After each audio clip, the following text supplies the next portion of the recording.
Gonna find Bolu, but does get hit markers by Jez.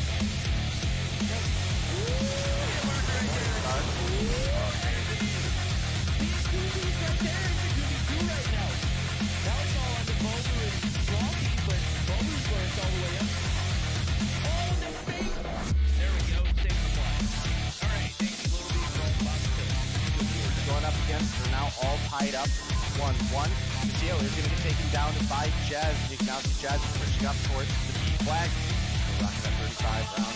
We have Vague pushing up incredibly far, but this should be a free kill for Theo. Sure enough, with the push from the backside, finds Jazz.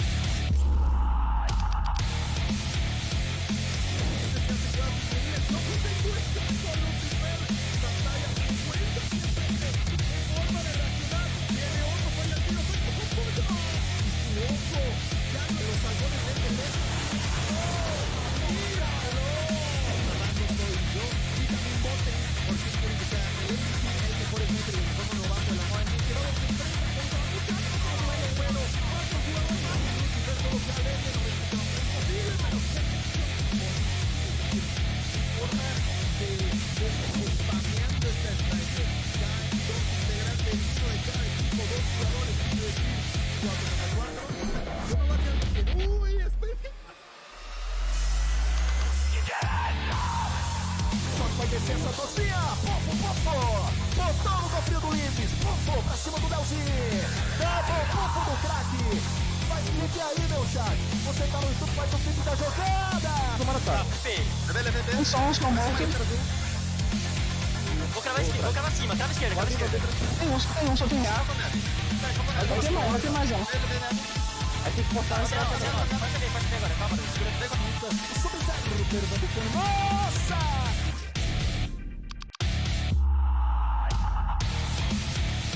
Hey, we've got two players left to deal with. Epic 420. Oh my god, Lucky, what the hell was that? Count them out. Can't do it. Lucky is Dark Wizard. You're the only hope here, Dark Wizard. Oh my god, we've got a 2v5 that is a reality. Lydia looking for the shots. Lydia's gonna round the corner. Lydia finds one. Lydia just needs to find Lucky. Doesn't happen. We're going to another round. The most at the moment finds another one. Just an absolute demon. Moving quick in with the side of Nova. Dave,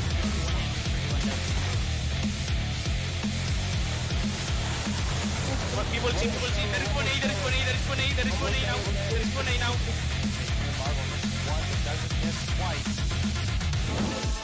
Oh my, Chris, he's all one more. Where you at, homie? I know you're in a typical sniper in this area, but right now you're sniping. It ain't even close. Lucky, get headshot. Cosmo, you the smoke. Get it too, homie. We got a 1v1.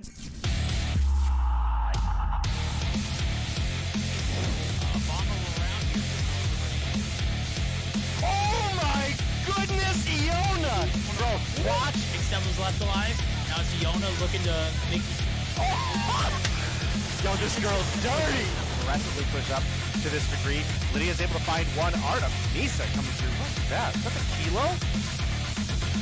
Whoa! Artemisa, the Damascus Kilo. Oh, Kells. Finds one, is looking for two, but Artemisa. Yo, this girl kind of nuts with the Kilo, bro. Yo, how are you? I have been. Found herself on that Sparrow shot. But the Angels do maintain this P3. Oh, Briggs stuff!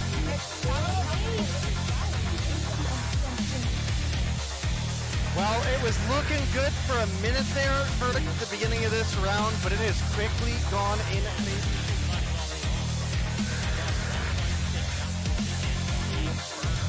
I think you're right on the money. The arrows is pushed back up, finds 2 in the feed to start things off. Those double kills are worth a ton of points, let alone you.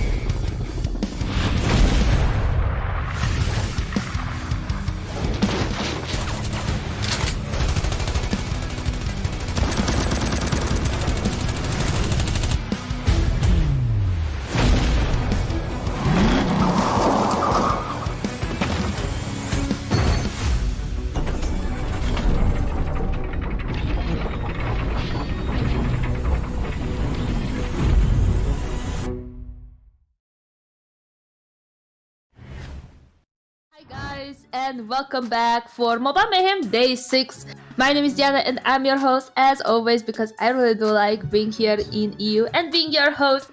And obviously I'm here with a Verdict and Day as my favorite two co-casters. So guys, how are you? How are you, Day?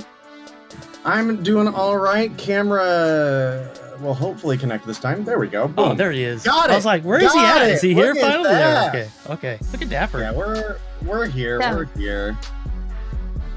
So we're just we're pretty excited here. You know, we're back to COD Mobile and back to Europe more specifically. And I'm excited to be working with the wonderful Deanna and Verdict here today. Oh, that's so nice. I actually missed working with you. You know, remember when we used to co-cast girls? I missed that. Hopefully we're gonna do it soon enough. But Verdict, how are you? Doing great. I'm actually doing surprisingly well. Other than allergies like absolutely killing me, I'm excited about what venture we have in front of us today. I'm not too excited because I don't want to get my hopes up, but I'm genuinely enthusiastic about Mobile Mayhem.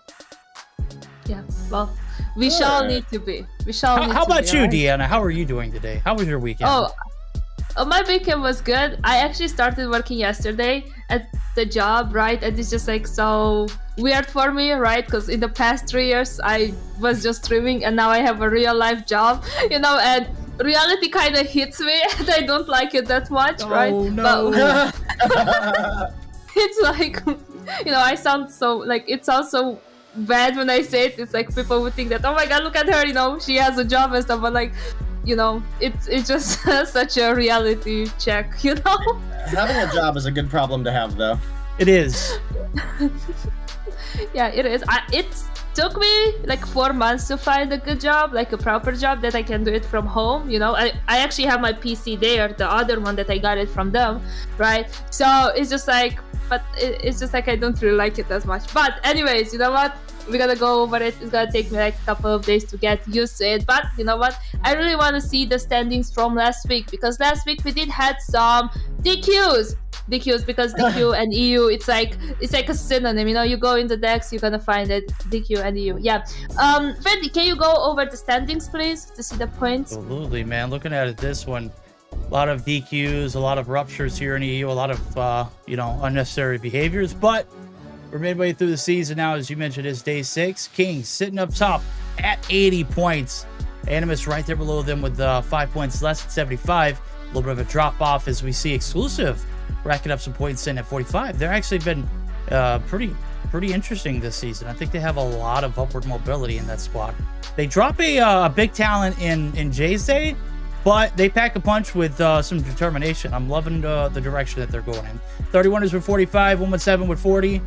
Or 31ers with 40 as well as 117. And Zidium with 30, wrapping up the top 6. Two-way tie between them and Panic, Enigma, 25, Atomic, 5. And then Icemont, you might say, they are taking the spots of Team Maze, who have forfeited their spot here in Mobile Mayhem.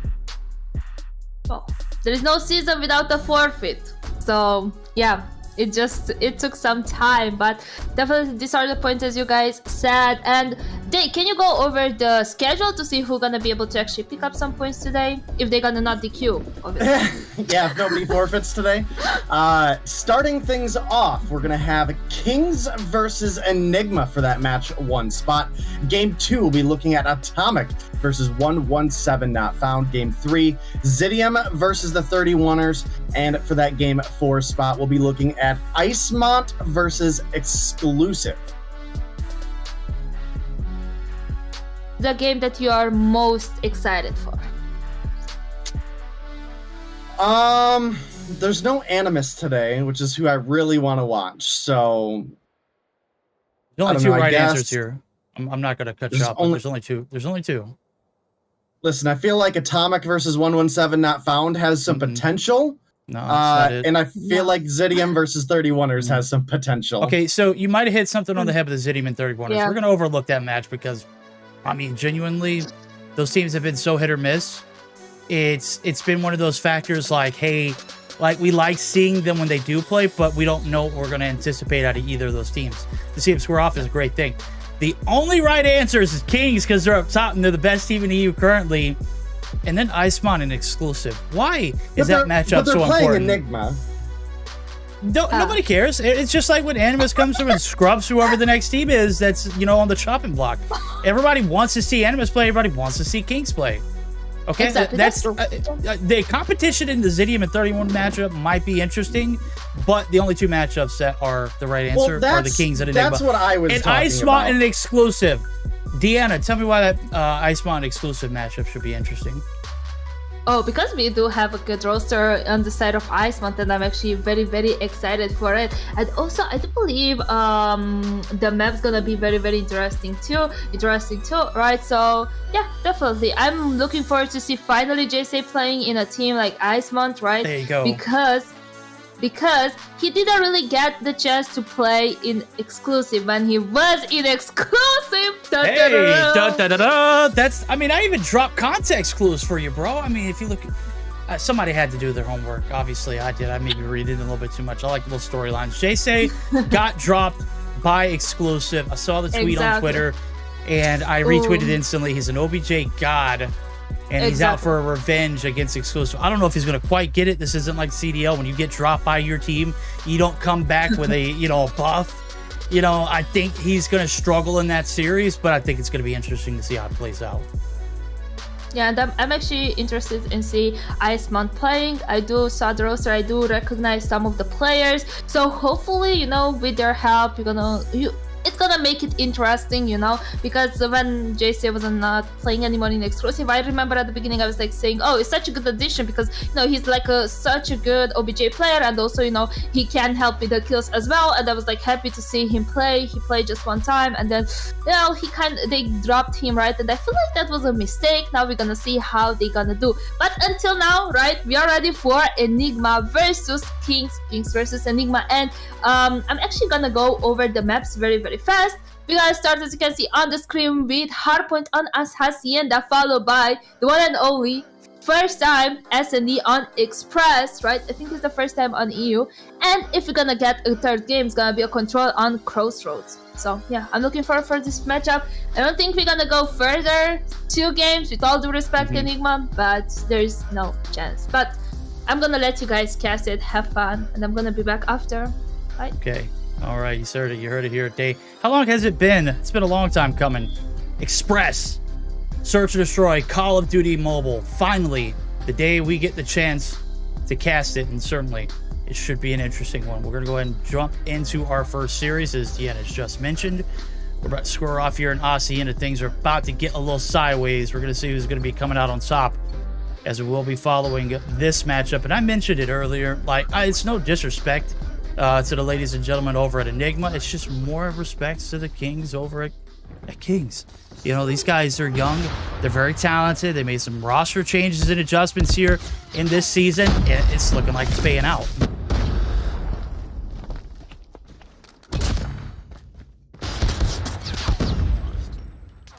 Oh, 100%. Oh man, pain and suffering. I was getting all my stuff ready. I was typing, so I muted, and I forgot to unmute when I was done. Well, Kings definitely got to be the favorites to win this matchup. Now, we have seen...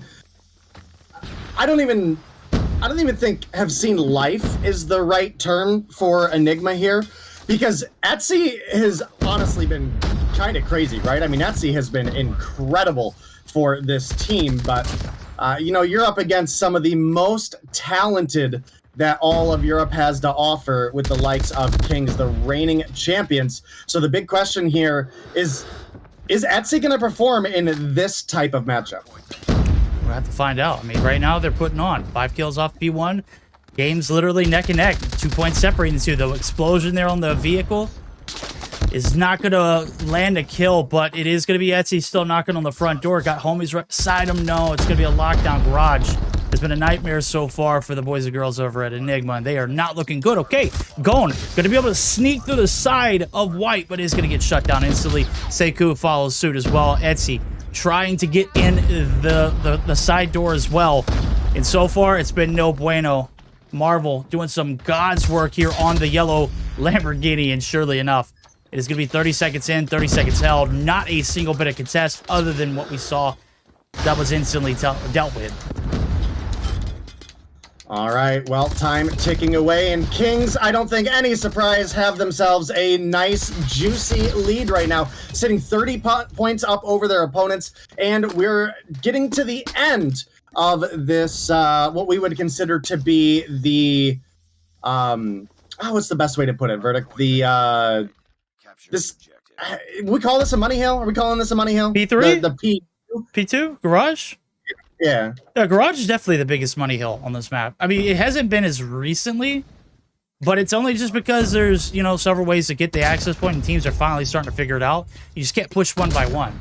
That is definitely the biggest money hill. You won't see as many of points. I think we saw, what, 40 points going in favor of Kings before we made the transition. Right now, their own fences, and they're locking it down, too.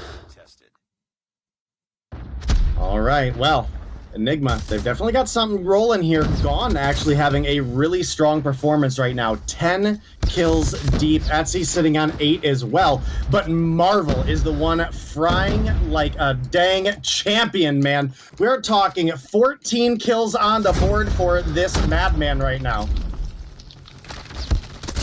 Okay. I don't know where the War Machine's going to expire. He does it just as nicely with the Gunny. Inferno going to deal with the pressure there, and that's going to be the last one to trickle time. Going to be actually abandoned now. It's a 53-point lead. They get 54 to be... Well, 53, actually. I did math properly the first time around. Unless it's all about the P4 rotation already being won here from the side of Kings. They've got one there, and they just need to play their lives. Raid. Oh, my God. How do you win that, bro? There's no way we're winning gunfights like that in Enigma. Just not making the connection. There's a little bit of a loose screw. As a matter of fact, they haven't gotten a single point since the beginning of P3 into P2.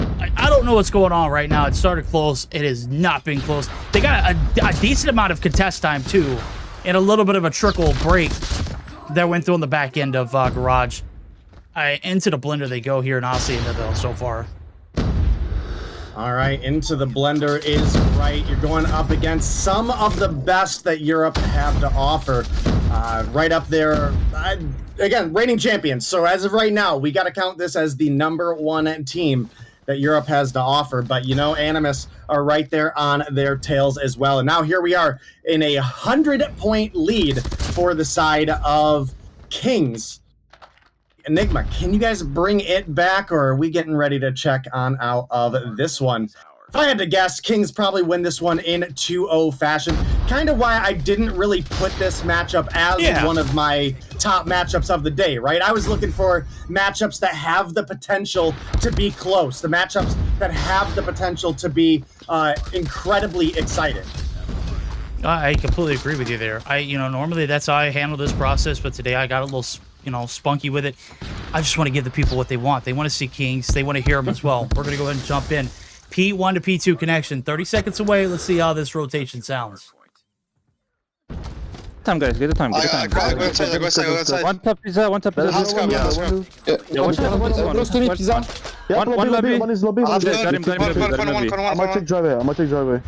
Alright. No one driveway. No one driveway. Yo, No one anchor driveway. pull. Anchor pull. Be careful, Yeah, if I know, stay be careful, cool. fancy. Be careful, fancy. Be careful, fancy. I need help. Alright. I'm a peek. I'm anchoring driveway. Yeah. One more driveway. One more driveway. One more driveway. One white. I got it, Red. I got it.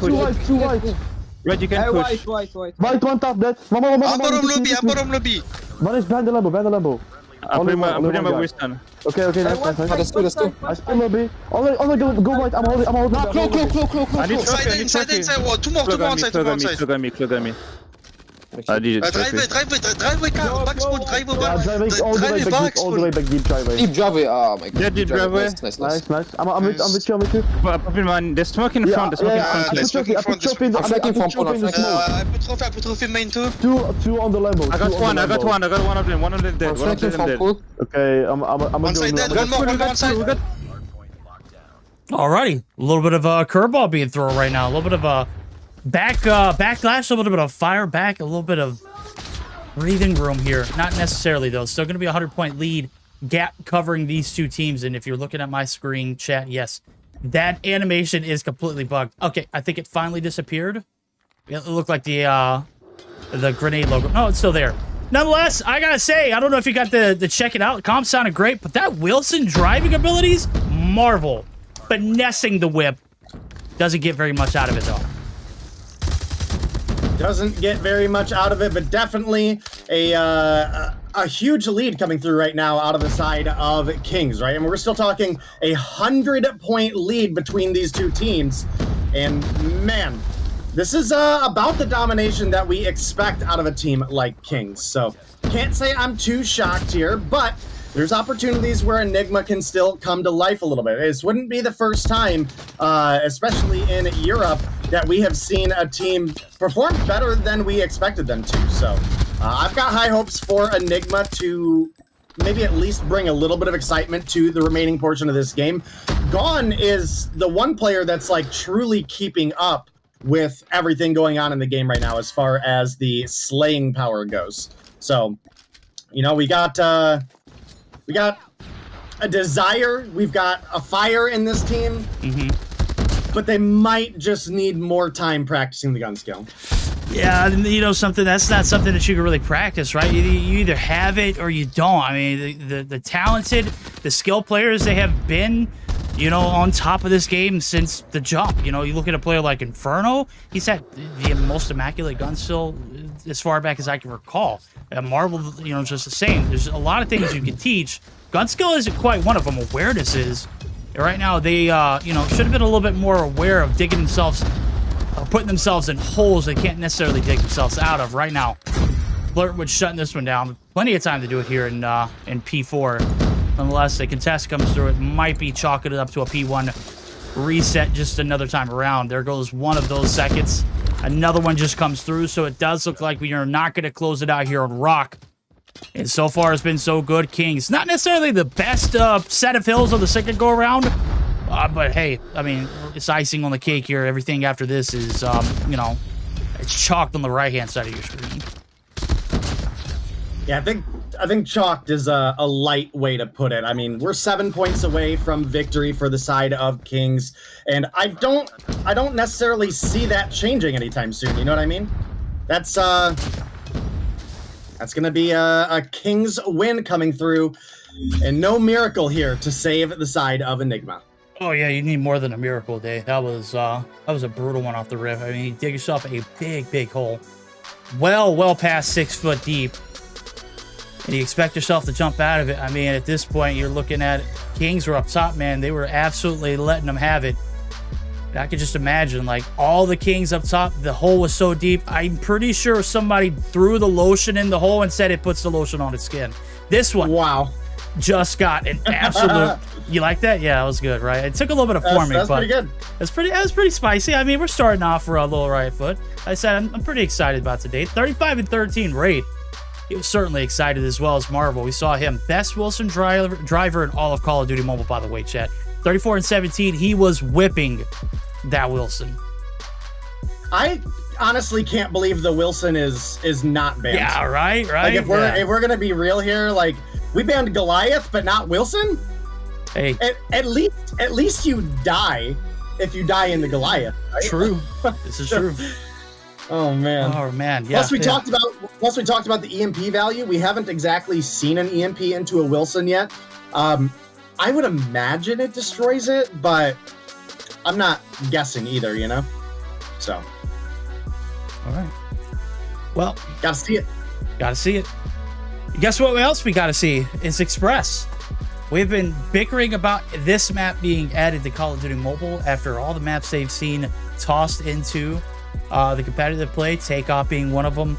I believe, a handful of other maps where we're like, bro, when are we going to get the chance to see Express? We're going to finally get to do it day. I don't know did we cast anything in NA? No, Thursday night we didn't have any Express. We've seen one in North America so far, and that was the TLE and Luminosity matchup, and that one was, we saw 8 rounds and it was over. It was disgusting. TLE absolutely manhandled, and I don't necessarily know if it was LG who just absolutely crapped bed, or they just do not know how to play that map. That map is their worst adversary. I don't know how they allowed that one to go to the, to in through the gameplay, but hey, you got to live and you learn. Right now, Enigma, I don't know if they've got time to correct the mistakes that they made from round 1 or game 1 to go into this game 2 feeling comfortable.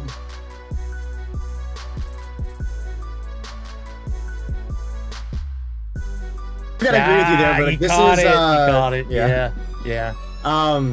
This is a tough matchup for any team. You could drop Enigma right now and let Animus play the Search and Destroy, and we might get a game 3 there, but there's no guarantee Animus is able to take down Kings in that instance either, especially with Raid and Marvel popping off the way that they did during that first game. Raid came through 35 kills. You had Marvel on 34. They both had a minute or more of hill time. Actually, I think Marvel was just under a minute, but about a minute, and then a minute 20 for Raid. So overall, really, really solid performance out of the side of the Kings. And now as we get ready for Express, one of the maps that we used to love playing back in Black Ops 2. And let me tell you, man, this map is as close to a mirror map as you're gonna get. I think you're absolutely right. Right now, it's the bum rush over towards the B site. Everything's being tossed out in sight. Raid looking to reap the benefits of that, but he's going to get shut down. Raid does find one before he goes. Going in Etsy. Getting involved early. Here comes the MK2. Oh, Inferno. The graces of not being aware of what was going on the right-hand side of your screen. Kings might have dropped their crown here in this first round. Let's see if they can double back now as this hit came through. It's already bomb plant. Mari got a good little setup there in the lift. Was going to get lifted to the next round there, brought to you by the DLQ. Oh, the hit marker as well, Marvel. You are absolutely him. Onur, now the last one alive and a doable 1v2. Very doable, especially if he gets the flank on gone here, but ends up making the long side rotation, runs right into Etsy, who has, historically for this team at least, been one of their most consistent fraggers. So comes through with the kill. 2 for Etsy, 2 for Gone, 1 for Mari. You look over the opposition, you had a couple kills for a couple players, right? You had Marvel, Onur, and Raid each sitting on 1. But one I want to talk about for this matchup here is Inferno. We talk about the MK2, something being he actually runs in ranked. Guess what? Homie is still bringing it to the table in competitive as well. I don't know if it's complete disrespect for the opponent or if it is complete confidence in our own abilities here, but with the actual sniper, Mari able to come through with the kill, lands the heady. Raid for a refrag. It's a 1-for-1 trade and 35 seconds left to defuse this bomb. There we go. 35 seconds. This round is done. It is not getting any better. You got to make the hit. This is a huge match. You got to cover all odds and ends. Raid able to find the gunny there on the backside of the rails. Now as Onur finds one as well. Enigma did a great job of getting the B plant down, but they've got to protect the plant. There it goes. Etsy able to find one. Onur funnels right into the shot. Seku right above in the control room. Bomb is not going to be defused. It's not even going to get to that point. And in that interaction there on the hop up, not a great way to go. Great control so far from both rounds in. Enigma start off with the player advantage. that first round and they do not sell it. That second round, they did a great job of hitting them with a little bit of a 1-2 punch in that A-wrap. And getting that bomb down instantly timed. Not necessarily the friends of King so far. Well, I think so far we do also have to acknowledge we have gotten a lot more value out of the sniper lineup of Enigma. Mari has found 2 incredible picks that actually saved teammates, but this time around, it's going to be a 3-for-1 trade. Inferno gets himself on the board with that MK2. They only lose out on raid. Bomb is down and confirmed by Inferno. Spy with the rotation from behind, going to clean things up. And Kings get themselves around on the board. There we go. Get on board. That's all they needed to do. First 2 rounds, unsuccessful. Third time around, hey, we've learned from the mistakes of rounds past. We'll see what Enigma do now in retaliation. Got denied on the B hit last round. This time they're buckling up for an A hit. Interpretation here. Big shots coming through for Etsy. Maximum value out of the snipers. Etsy's got 6 already on board. Look at that. Raid going to be able to get the trade. With this A site, funnel of death for the time being. They're going to have to double back. Sekou got the intel. There's multiples here in the vicinity. Raid being one of those, as well as Onur. They are holding the cross angles. Right now, that backside still going to be a little bit of compromise. Spy going to be able to open up with 1 as well, but the trades, they're 2 for 2 day with 1:20 on the clock. This bomb, not in a position to go down at either side. They've cleared both angles so far. What do you think the read's going to tell them? Well, Sekou, a little rough on the trigger discipline there, does possibly give his position away. And we do have Raid right on the other side of the wall here, and you can see the team starting to make that rotation over to A as well, which has actually opened up a potential B rotation out of the side of Enigma. You can see Inferno starting to double back towards mid right now, and I think this is a really smart play. Sekou looking to pop through the train here, and honestly, Kings just playing solid defense right now. Raid learned not to overextend after last round, and now he's just playing this corner.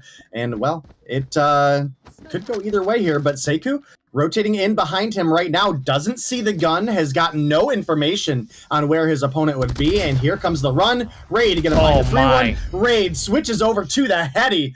Oh, man, what solid plays coming out of the side of Kings right there.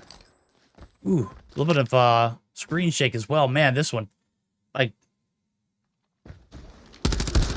anything, just, I mean, you can't hear anything, you can't see anything, everything's just shaking at the moment. It sounded like Godzilla was walking through the arena. Nonetheless, that the Godzilla about that round is back-to-back there. Kings holding down the fort. Raid playing tremendously patient and it paying off dividends. Great way of holding down the sights there. You got the B control. You don't give it up right now. Or the A control. You got the B control now. Here comes the gunny. He's out and aware. He's got 8 on board. Gets shots from behind. Sekou able to clean him up with the trades. They're 2 for 2. Sekou actually getting the advantage. Marvel. My God. Point blank. Getting away with cold-blooded murder. Inferno doing the same. The MK2 is lighting up the feed. It's all down to going. He's got 2 on board. He's going to need to find 2 more for this round. Yeah, 2 more, definitely doable. He tried in the first game, but quickly put into the dirt there. And that's going to be Kings with 3 rounds in a row, taking the lead for the first time in this search and destroy. Yeah, that one got out of hand real quick. I know this is the bullet train here in LA, but my God, that one might have been faster than the bullet. We'll see what kind of hit now as we jump over to the A side. It's being read perfectly here. Kings, they've got the artillery, but the nade shot, no, that's Mari. And tremendous value. Inferno wrapping the A, or the B flank. A side compromised, but the control room is held hostage for the time being. Do we brute force push this? Look at this. Here comes the hit. Etsy from the outskirts going. Tries to get dicey on the out as well. Bombs down. Etsy and Mari, the last one standing. And there are 4 Kings still out and about. Etsy can't hit the shot on top of that. Mari does. Now it's a little bit more doable. However, bomb still down in no man's land. You don't really have any map control to get it back in any kind of fashion. And on top of that, you're not getting the trades. Inferno running rampant here in the rail site. Might be able to shut this one down. Mari, the last player alive. Minute on the clock. Still has a little bit of time. It still has a little bit of a time, but definitely got to see a little bit more movement out of the side of Enigma. They found a couple big rounds off the start thanks to some of the sniper performance that we had. We talked about how Mari not only was able to get those 2 kills, but they, quite possibly saved teammates, which could be absolutely a deciding factor, especially how in some of the rounds we had, Seku come down to being the last player alive after getting saved by Mari clutch up the round. Well, that worked a couple times. We're in a different situation now. You've got a Kings lineup that is playing much, much more aggressive right off the rip and then bunkering down into the defense with an advantage. Etsy this time going to be able to open up with a kill. 7 on board for Etsy has been frying. And now the bomb plant going to come through out of Kings. 30 seconds left on the clock. Can we make it happen here? Oh, Colin. Get some shots, tags, not going to mean anything. Spy was just bait.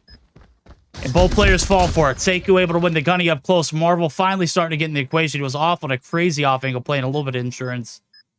Nonetheless, not as needed here. 10 seconds left to go. Marvel able to come through with the last kill right as we see it. 5-2. With 2 more rounds for this one closes out, and we have gone completely silent since the first 2 rounds here for the side of Enigma. Might have started off with a little bit of passion, but man, you need more than passion to go against these Kings.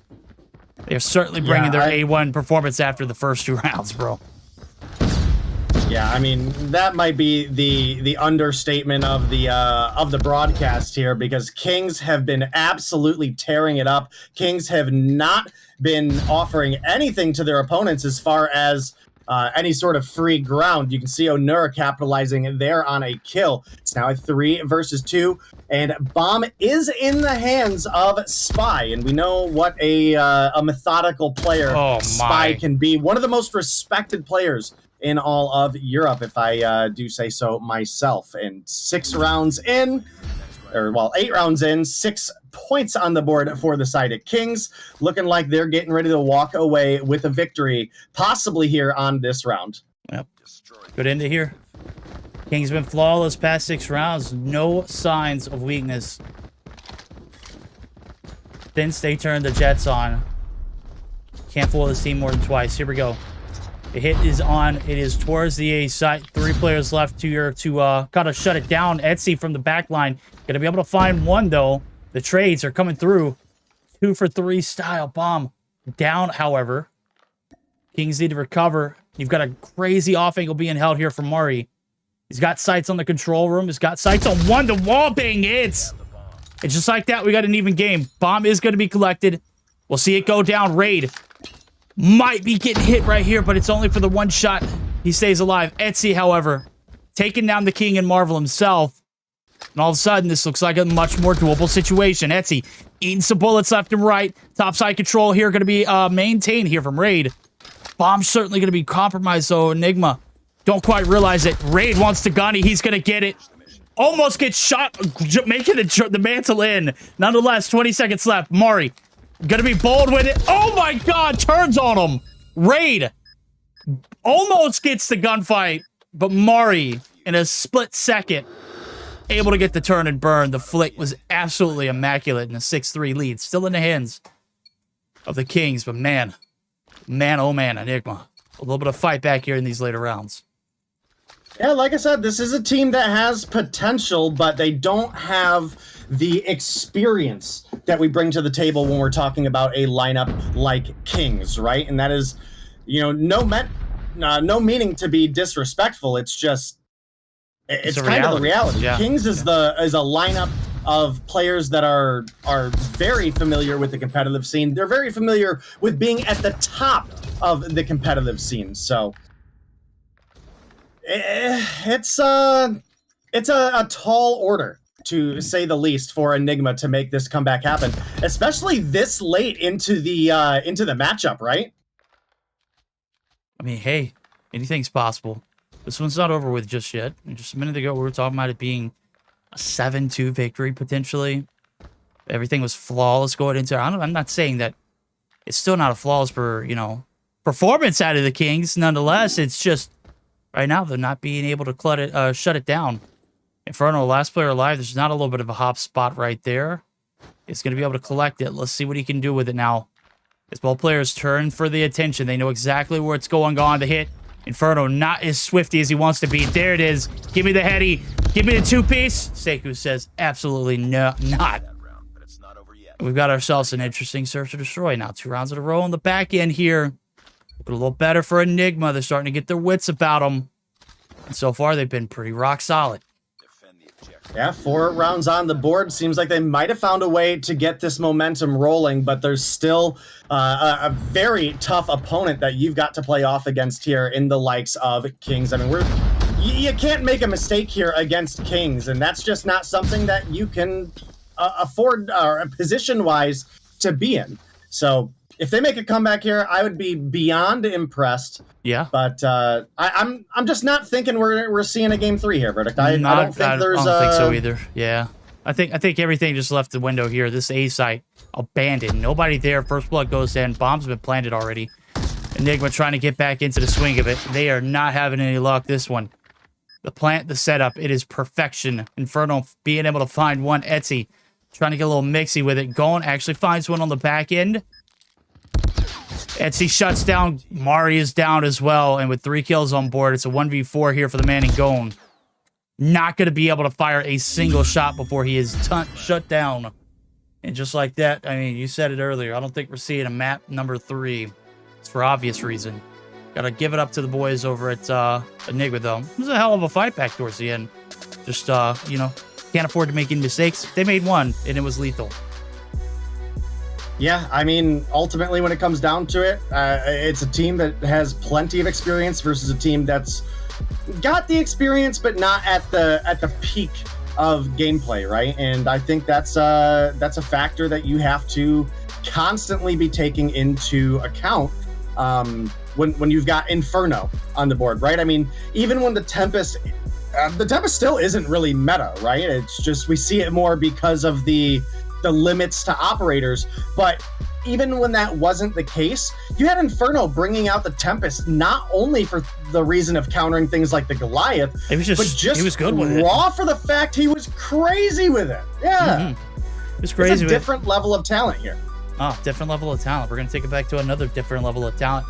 Bringing in our hostess, the absolute bestest in the business. Talk to me, Deanna. That one closed out in a 2-0 fast. She got a little spicy towards the end of the search or destroy, but Kings, they come through and handle business. It was exactly as I thought, actually. You know, I was not surprised, you know, because someone asked me yesterday, can you, like, you know, do a forecast, you know, like what do you think gonna be the, you know, the results? And just the hard point I missed by like 10 points, but that's the day I won. So I'm not really surprised, but it was a good game. And by the way, guys, you look absolutely amazing, both of you. I just had the chance to see you earlier, but you know, I wasn't on the broadcast anymore. So yeah, you guys look absolutely amazing as usually. But we did start with a nice hardpoint game, right? We started with a good lead for Kings, and they were kind of dominating the game, the whole, like the hardpoint, the whole game, right? Picking up more than 100 points as a lead. So now my question is, what do you think was the best hold for Enigma Verdict? Because they kind of picked up. You talking about in the hardpoint? Yeah. I think that second set of hills look 10 times better than, you know, in the first set. What do we see? Like up to 40 points on the first set of hills. Yeah. And then the second set, you saw a little bit of life in the P2 rotation. But then that's where it kind of ended at, right? I mean, they didn't look convincing in fences. They did not make the early rotations to rocks, even after kind of being manhandled from that P2 to P4 rotation. And every time in between there, obviously, they just went against better opponents. Kings just better today. And mostly every other day, too, I would say as well. No disrespect. No disrespect to Enigma, but I think Enigma held their own in the search and destroy, but that search or that hardpoint, not necessarily great. Yeah, definitely. Going against the team as Kings and, you know, going against the team as Animus will always be hard, especially, you know, here, right? And I think in general too, right? But talking about the S&D, because it's the first time I actually see EU playing on this map. You know, I did watch on NA the other last time when you guys casted, but I was like so lost and the game was so fast. But they're like, we started with a good lead with 2 rounds in favor of Enigma, but then 6 rounds went in favor of Kings. Like, the success that Enigma had at the beginning went down pretty fast. And now my question is for you, Dave. What do you think is the best side here? Attacking side or defending side? But because I really never played this map. Like, I don't know about S&D this map. So what's On your Express? opinion? Yeah. Express is one of the more balanced maps just because it is through the middle, a mirror on both sides. Both sides have the same paths that they can rotate to get to mid, and the bombs are just slightly offset onto the defensive side. So it's actually very even, with a slight advantage to the defense just because they have that line of sight of the bomb just a second sooner than the offense do. So I think it's set up very well for Search and Destroy. And I think as a result, we saw a good matchup here between 2 teams. Etsy was on fire during that matchup, but there was a couple players on Enigma that definitely did struggle with some of the 1-to-1 gunfights. Yeah, definitely. As I said, I was like very confused at the beginning about the map, where are the bombs and so on, but I think maybe some time gonna help the players actually to get used to it. But you know what? We need some time too to get a break. We're gonna hear a word from our sponsor, COD Mobile, and we're gonna be back after this short break.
And welcome back. We sure had a short break. Boom, boom, boom. Very, very short. We are very short, close to a DQ too. No, I'm joking. I'm joking. No, maybe not. But yeah, we are back for the second matchup of tonight. It's gonna be Atomic versus 117 up. And I'm excited for it. Excited for it. I'm exhausted for it as well. Exhausted. Are you exhausted today? Oh, you're so great. I love it when I hear from you like that, Day. Got him. Well, exactly. I agree. I opened a soda, so I muted my mic for a second. I needed some caffeine, so I'm right there with you guys on the being tired part. Okay, that's great. I hope the teams are not tired. I hope we're gonna see some good games. And talking about games, Verdict, do you wanna go over the maps? So freaking lowly. We're gonna start this puppy off. Best 3. Style leads us to a takeoff hardpoint, followed by a meltdown, search or destroy. And if it does go the distance, not very likely. But if we do see the light of a game 3, will be a crossroads strike for the control. Everything that you don't see on the best of 3 format was banned. So just keep that in mind. I'd love to see the statistics of what map is banned per team. But obviously that's a lot of work, and we're already tired as is, chat. Yes. Well, maybe next time when you gonna DQ a team from you gonna DQ, maybe we're gonna do it. Okay, hey, maybe. So, any predictions regarding this matchup? What do you think? I think Atomic has potential to be a good team, but I think more so 117 have potential to throw. Okay. But I think 117 probably win in 2 is the most likely outcome. Yes, definitely. Actually excited to see. Obviously 117, it's a very good team, you know. We could say maybe top 3, maybe there's a battle on that 3rd place, as I said last time, but they are very, very close to it. You know, they show us so many times they are like here to come and win, right? Even against Enigma when they play, they actually put a good fight. So yeah, I'm looking forward to see this matchup. And you know what, I'm gonna let you guys to guess it, so I'm gonna be back after this matchup. Less exhausted, nice of you. More. Bye. All right, Deanna, we're gonna be joining back by her maybe in after 2 games. Is Dave major predictions? I think you're absolutely spot on with it. I think you need to stop moving though first. He's giving me a little bit of a little bit of anxiety. Nonetheless, I think you hit your a nail on the head when you made your prediction. I think this Atomic team has potential to be great, and I think 117, I think they have the opportunity to throw at any given chance. Is certainly a possibility. I know one player who's not going to throw. Lucky, when he is frying with that EM2, absolutely filthy with it. We'll have to see if he has a huge impact here on this map. Number 1, which looks like we might be doubling back. No, we're not. We're here for the show. All right. Well, looks like we got all of our players loaded into the lobby, Verdict, and we're getting ready for some take-off hardpoint between 117 Not Found and our opponents of Atomic. So a lot of potential for these 2 teams. Again, 117, they're a team that at their best can compete with the best of the best. And you've got Atomic, who are kind of the new kids on the block. Lucky gets taken down by Ike there. And Resmo here for the refrag. Not a lot of scoring off the board yet, but it's still a very early game, right? There's plenty of opportunity for essentially anything to happen. Oh yeah, I mean, certainly. 1-7 bound to be a little consistent here. Hardpoint is certainly a game that they have not been inconsistent on recently. I think they have looked the best that they have ever looked. As a matter of fact, they put a little bit of a blender effect there on Animus on last Thursday. Got a little spicy, but the search and destroy, not maintainable. So we'll keep an eye on that one right there. It's back and forth fair, as you mentioned. We were still relatively early on. Map control not going to be, you know, a factor as of yet, but as soon as that P2 opens up for business, you want to be on that backside to get that quick hit towards the spawns. Right now, it is going to be a little bit of an uphill battle now as things start to progress a little crazy. As you can see, it's a lockdown here in P2 so far. 3 in the feed on the left-hand side of your screen. They are finally picking up the slack.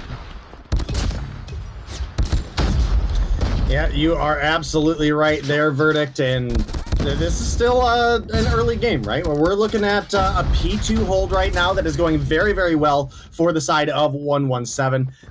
Looking like it has some potential to be even maybe a full hold. So we'll see as things continue to roll on here, but it's not looking good for the side of Atomic. You know, their big reliance here was that 117 were going to have an underwhelming game. And right now, that's just not what's happening.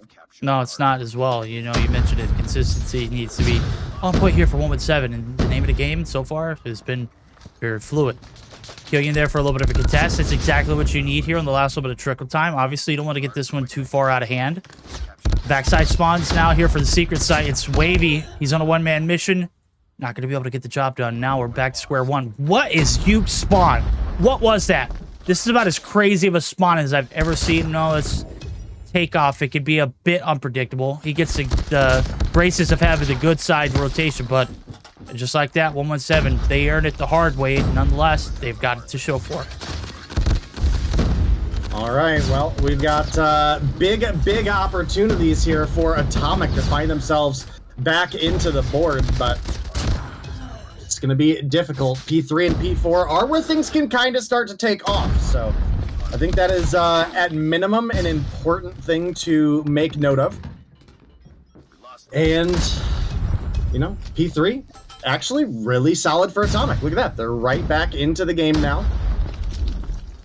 And that's going to put them in a brilliant position here moving forward. You can see Ayak trying to make that rotation over to New. Ends up getting flashed, so does have to worry about Rasmo a little bit. And, well, maybe you got to worry about Karma a little bit, too, because Homie is, you know, he's been on his A game for the past couple weeks, at least, that I've seen. No, I can completely agree. I think Karma and both Lucky as well. Lucky has been doing more than enough work in the hard points. Search Destroy might need a little bit of loving. Karma, though, he's going to give some love taps there with the Annihilator. He's good for 2. Looking for the 3rd there now as the breakdown here comes through on the chain over the 4. He has been flawless in the clutch here with the Annie. And nonetheless, it is going to expire. Saturn's also going to burn a Purifier in the midst of all that action. And nonetheless, it is 117. They're here for the fight. They're going to be able to take it. And it's been a scrappy one so far, but things starting to get a little out of hand. 50-point advantage. Looking like it might be a little bit more if they're able to maintain the fort here for the next 15 seconds. Yeah, they had us on the first 3 hills. We get to P4, and it's locked down. 117 just making them absolutely miserable here. As a matter of fact, Elias not even going to be able to sustain here on the rotation. The late break not coming through either. All right, well, it's a 60-point lead for the side of 117. Again, this is kind of what we would expect, so not looking great right now for the side of Atomic, but if they can find a groove, if they can find some kills in the feed, they might still be in a salvageable position. You do have Wavy frying out here. I mean, we're talking 23 kills for this madman. Top in the lobby against some absolute killers. Some bona fide slayers right here, right now. Hill time also being played. This is not a good sign. You mentioned it. Take a bad situation, you make it worse. P1 has been free as all get out right here. 1-7 just profiting and extending their lead now as we do see the claw finally come off of Wavy. He's talking about him frying out. Well, he's going to continue to do so. Let's see if Rasmo can shut him down before any more damage is caused. Able to get the turn and burn there. He wastes a few shots, and Rasmo going to be able to finesse his way up the top side of the construction. So, Yellow's compromised, Staircase compromised, chat. This one might be chalk. 90-point lead now as we roll into it. Things just getting worse and worse for the minute, by the moment, by the second, by the millisecond. And just, you know, small mistakes kind of snowballing into bigger mistakes and things. Again, you're hemorrhaging. You're going to have to find a way to get back out of this. Right now, Graph Vortex out for Caesar. Luckily, they have a trophy for the time being. 40 seconds still left to go. Still anybody's game here on the top side of the staircase. Yeah, you're absolutely right. And Karma and Lucky starting to really find a bit of a groove here. Lucky with a big play onto the hill before getting taken down by the gravity vortex. And man, what was looking like a potential big break for the side of Atomic has quickly fallen apart. The gravity vortex not getting the value they wanted, but you know who is getting value? Right now, it's 117 on that P2, just in such a fantastic spot. Yeah, fantastic spot. It's on top. They are looking untouchable. Early rotation here. Atomic trying to get the bunker down to the spawns. That's been sold. You got Killian. He's up top. This one could be over here in the matter of the next two hills. Only 70 points now, less than 70. As we see another operator burned again, small mistakes getting bigger and bigger and bigger. They are panicking. Oh, a little bit of a silver lining. You got 3 instantly. Drop of the spawn's not in your favor. You have no one there to contest. As a matter of fact, Atomic dropped the ball right there as well. So the break going to be shut down, but here comes the Annihilator. Nezra looking to find max value out of it. Does find one, but Lucky just right there on the just nasty head glitch. I don't know if this is a spot where he's getting time, but he is certainly making it miserable on the left-hand side of the screen. All right, miserable. You guys heard it here first from Verdict. And man, with only 45 points to go, this is looking all day long like it is going to be a 117 victory. Okay. All day long, all map long as well. Yeah, this one. Hold on, yeah. Real quick, Verdict. Is the EM2 as strong? No, Lucky's just cracked with it. No, Okay. It's not, bro. It's definitely one of those guns that you've got to have a lot of practice with. You got to be very, very aware of what the downfalls are. Obviously, it does come with a scope as well. If you recall from Black Ops Cold War, I think it does come with one, but you've got to sacrifice a little bit of a, attachment, and Lucky is just, he's making it work, bro. He's got the 40-round mag on it as well. I don't think I've seen anybody fry with the M2 like Lucky does. Well, I had to ask, man. I did have to ask, because if you remember, I wanted to be an EM2 player in Warzone, right? Yeah, I remember. I remember it being terrible. I wasn't around, guys, when the EM2 was actually meta in Warzone. And let me tell you, seeing it Lucky fry with this thing is absolutely nuts. Pulls out the claw, and you know what? Team comes through with the victory. A solid 250 to 84 victory coming through. And I think this is about what we should expect from this matchup. Again, Atomic's success kind of depended on Atomic playing the best that they have so far, and 117 having an off day. It's not an off day for 117 if they're going to come through and play like that. Karma, 40 kills deep. Lucky, 35 on the board. Rasmo, 29. And you've got Saturns and Caesar on 23. Look over the opposition. Dude, Wavy was right up there with the top. 37 kills. Remember how long it took down to get to 23 and 22 for 117? Well, Ayak on 24. And then you've got 17, 14, and 12. Just not holding their own in the gunfights right now. And in Search and Destroy, that could be a big factor as well. You've only got one life to make something happen. So maybe the sniper talent will find something similar to how Enigma actually had going for them in the first game that we had. Yep. Otherwise, it's going to be 117 closing things out. No, you're right. I think you made a fantastic point. It's YOLO here in Search and Destroy is game number 2. You only live once per round. You got to make the most of it. And based off the gunfights after that game number 1, man, it is not looking very convincing. We are going to jump down to Meltdown for game number 2. Indeed, Search and Destroy. What a good search map, too. It is, bro. It's another W search map today. You've got some of the best taste in Search and Destroy maps. If only we can see a little bit of diversity in the hardpoint. I get it. Like, look, play with what you know, but I'm ready to see some Arsenal. I know it's a huge map, and I know them spawns is nasty, but on a day like today, you can just go ahead and chalk it, man. There's no way we're getting to a game 3. I'm calling it here. It doesn't go the distance, chat. It's just not happening. Unless by some god-awful miracle somebody, sabotages or throws or forfeits. DQs.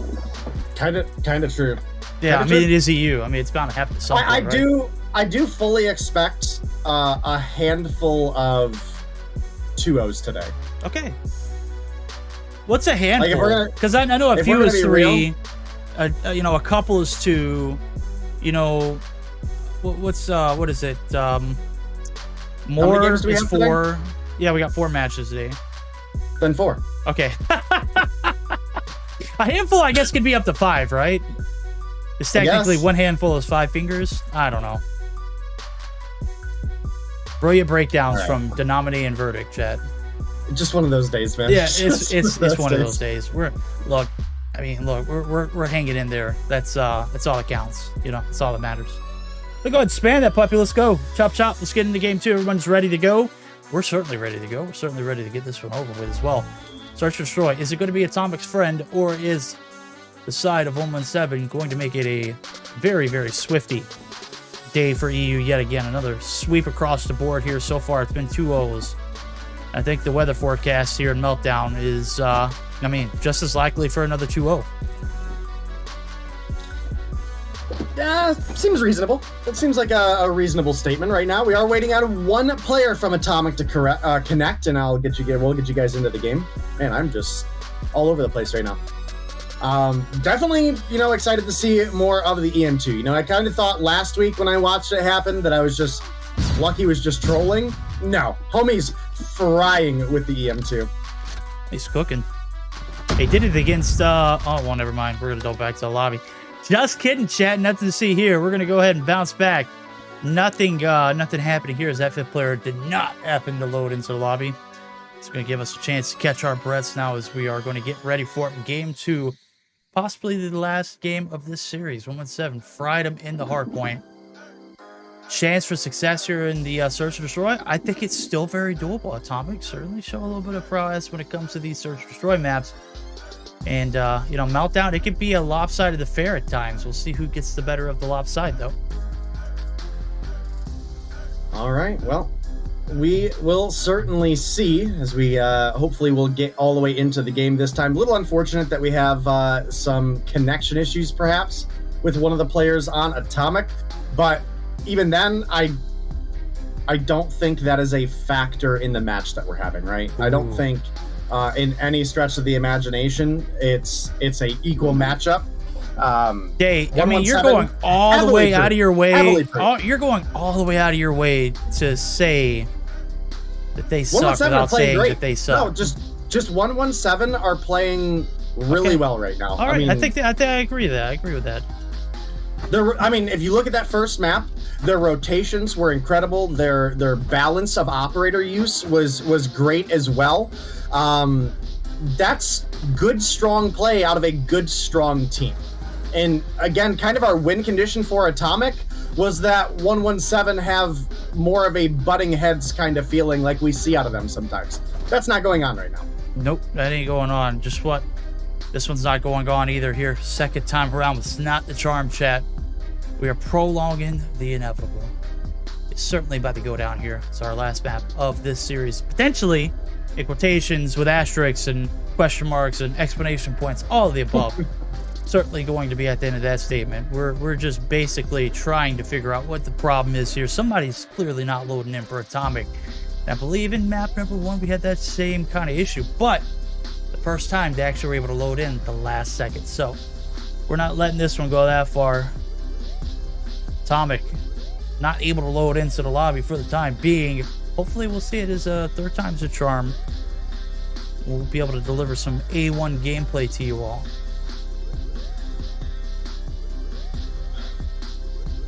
It is certainly possible. Killian's lagging, but Killian's not even loading in. How is he lagging if he's not loading in? Well, maybe the lag is so bad that he can't load it. So, look. Lag only affects you when you're in the game. My guy never connected, so he doesn't know if he's lagging or not. He plays on data? That sucks.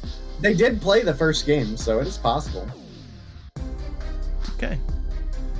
Alright, well, he's backed out, joined back in. Connection's going to be a rough one. Playing on data, players are responsible for their connectivity. It's on them. It's not our responsibilities, obviously. We want a clean, fair fight. Same time, if everybody's not loading in the lobby, not happening. So we'll give it third time's charm. You say not happening? It's not. Yeah, it's not happening. Gotcha. Oh, gotcha. Look at that! Everybody loaded in perfectly. No one's lagging this time around. Gotta love to see it. I'll tell you what. I'll watch him and let you know what I think. Maybe homie is getting fried right now. Oh, I just saw him connect already. That's another screenshot you gotta add in and factor in. Yikes. I'm just kidding. We don't do screenshots anymore, chat. We do hand cams. Well, we don't do hand cams. We play player perspectives. Okay, player perspectives in. Killian, he's him. He's gonna be able to find the first, but as one can see it, he is only good for the one, and he is done.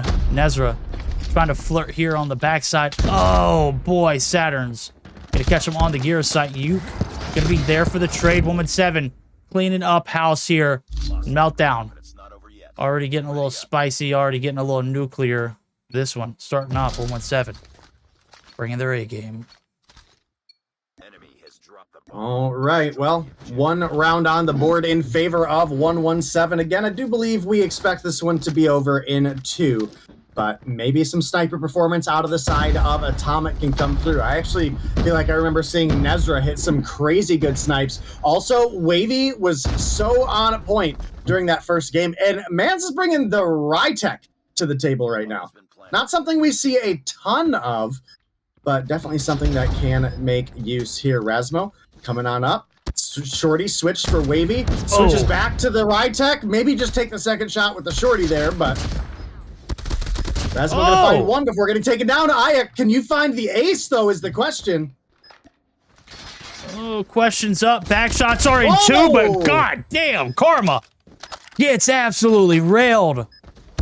Nonetheless, lucky there to shut him down, but damage done. That one's got to hurt you mental. I would have probably uninstalled after seeing that one. My God. How do you rewatch that kill cam? You don't. You chalk it. You restart the game because clearly you were not connected in. You put on a little bit of show. Nonetheless, the results, same from game or round number 1. So far, same results from game number 1, too. It is 117 showing up to the show, and they have put on a marvelous one for 2 rounds. First blood comes through. Lucky. Crispy. First blood. Karma there for the second. Yuke, though, he's back to his A game. Let's see what he can do. All right. 2 rounds in a row go to 117. We now got another bomb plant coming through, and this one is a very, very quick one on the board. We've got a 1-for-1 trade. Rasmo for Nezra, Sniper for Sniper, as well as Killian down. And now Lucky finds the kill onto Wavy as well. And, well, if we remember here, bud, Wavy is what kept these guys in this matchup as long as they had been in some of these rounds.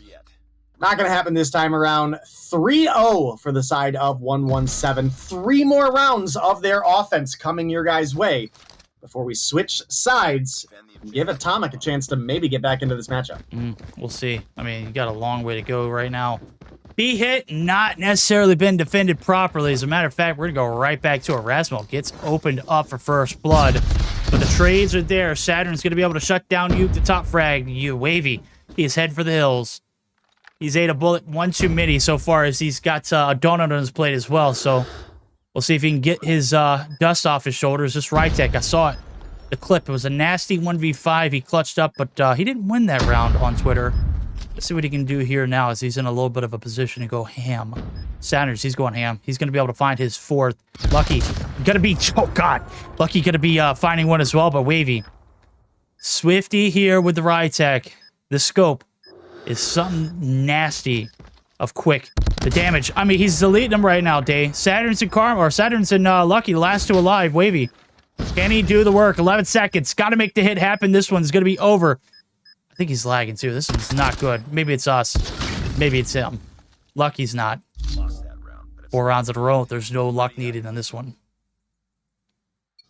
All right, well, I gotta say that one certainly looked like it was a little bit of lag coming through for Wavy there, but hard to say from the spectator stands. 4 in a row for the side of 117, looking to close this one out quick, looking to get themselves the maximum value that they can pull together for the day, right? You know, get those full 20 points, offer nothing to your opponents, and the scoreboard's fairly competitive, right? So Let me actually pop that back up and let's see what these boys can do at 20 points here today. Scroll up. They put him in. Yeah, That would put him third. above the 31ers and Yeah. above exclusive. Yeah, put him up all the way up into third. That'd be huge for the side of 117. Because again, this Verdict, you gotta agree with me. This is a team that when they have a good day can compete. Wavy though, Yeah, making the man. ride tech look pretty crispy, but also making it look a little laggy. Yeah, man. I think Killian's lag of ability has just transferred over and it's been inherited. Wavy, not even moving right now. He absolutely flicked on one, but I think that's where his journey ends. 5 seconds left. This round's done. Wavy not going to be the clutch there. He finally, hey, bro, we can get the clips after the game. You don't have to like go out and like clip anything in the middle. I'm like, dude, you're absolutely frying. We're catching a majority of these, but damn, son, we're going to need you to get better connection. 5 rounds in. We are going to see last round on the attack. Is it going to be a flawless victory day? Finish them. Well, that is hard to say. Looking like possibly going to be 6-0. Looking like, even though Killian was the one claiming to be lagging, dog, it looks like Wavy can't even stay connected right now. So that's an even bigger hindrance for the side of Atomic. Literally just saw Wavy teleport, so. Yeah. And he did. Somehow the team's making it work right now, though. They've got the 2-for-1 trade. I mean, the round's not over with yet, Day. Yuke is on a little bit of a vendetta, though. He's making it work. He's putting a team on his back so far. He's got 8. He is literally leading his team. It's not even close. Wavy should change his name to Laggy Season, because right now he is not having very much luck here in the Search or Destroy, which give you a little bit of a third-person perspective. He ain't moving, chat. This is literally the nade that he spawned in with. That's the one he's going to go out on, as well as another round is going to be chalked up to a little bit of connection issues. Obviously, it's not fun, not fair. It is what it is, though. 6 rounds solid, 6 rounds in the pockets. 117 are feasting. They don't have connection issues. They are absolutely giving it to Atomic. Did your stream crash? No, I don't think so. Did it? I am all of a sudden in somebody else's chat. I don't know. All right, well, No, looks like sure, yeah. Wavy's still not connected, and this is probably going to be a 7-0 in favor of 117 not found. Ayak is able to find one onto Caesar, but Saturn's right there for the refrag, and we know what a monster Saturn's can be. A huge pickup for this 117 lineup. But another kill does come through. Karma is down, but Rasmo right there for the refrag as well. 2 for 2. Wavy reconnected. Looks like he's moving out of spawn here, but this might be a free kill for Rasmo. Yep, and now Shooter, the last one alive on the team. He's on the run. Saturn's on the chase. Oh, my. Hunts him down. Wavy Cold-blooded. did leave the game early, but I gotta say we chalk that up to connection. I mean, there ain't no way homie has all 30 of those screenshots, though. Well, if he's doing the right thing, chat, he is absolutely catching his perspective, screen record style. No ifs, ands, buts about it. Obviously, kind of tough. Bad way to go. Had potential here for this series. Search or Destroy, certainly where we could have seen this one go the distance. Nonetheless, it's a swift 7-0, chat. We might be handing out sweeps across the board here in EU. Yeah, again, not a very challenging one so far. We'll talk to someone who knows a little bit more about it. Deanna, tell me, this series, not even close. Why do you think I know more than you? I don't know. It sounded good when I was thinking it. It's like, It was a nah. good toss. Like, you live in EU, right? It's like, hey, you know, kind of tell me, like... My internet is good, though. I don't know. Listen, We are not talking about that. I'm Yikes. sorry. Oh, that's brutal. Okay. it's a good toss, right? You think about, like, you throw a baseball to someone, right? And Yeah. they don't have to move their glove at all. Yeah. Well, that's what you just did. That was an alley-oop, my guy. That was... Like, look. Perfectly under the bus. What a rude... no, right? I That was a don't know who's perfect doing toss for a this. triple play, man. Those don't happen every day, Deanna. Oh, I'm Yeah, an sorry. opportunity. I'm sorry. I'm sorry, I was lagging too. But, No, you got good internet. You just told us you lied. it was so I don't know. I'm disappointed a little bit because I really had high hopes that Tommy gonna do good, but then it was just one player who was actually. I think he was the only one, who wasn't on negative, right? I think he was positive. I think he dropped like 30 plus kills. Was running around. I was spectating him a little bit, but going into the S&D, his connection just left him. Like, I don't know what happened with Killian. I was spectating Wavy. He was like, I don't know, he was keep connecting, disconnecting, and so on. So I do believe it was brutal, even if like, their connection would be better or so on. I think the game would still be in favor of 117 not found. They're a good team. And as I said, at the beginning, the hardpoint looked like a copy pasta from the previous, matchup between Kings and Enigma. The team 117 as Kings were the one who were leading with a lot of points, right? 50 and then 60, and then they extended the lead. We did some, I think one of the players couldn't even reach like double digits. So yeah, it's quite hard. I feel bad for Wavy though. He did good in hardpoint, and then in S&D, I had high hopes after I saw that Twitter post. Okay, I remember about that. With the gun, but he was lagging too bad. So hopefully for next time they're gonna fix their internet, and in the same time we're gonna take a break. We're gonna fix our internet, because this game was brutal. We might get lags too, but we're gonna be ready for the third game of tonight, right? We're gonna hear a word from our sponsor COD and Grilla, and we're gonna be right back.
we see a ton of, but definitely something that can make use here. Rasmo coming on up.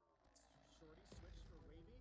Switches back to the Rytech. Maybe just take the second shot with the Shorty there, but Rasmo will find one before now got another bomb plant coming through, and this one is a very, very quick one on the board. Got a 1-for-1 trade. Rasmo for Nezra, Sniper for Sniper, as well as down, and now Lucky finds the kill onto Wavy as well. And well, if we remember here, bud, Wavy is what kept these guys in this matchup.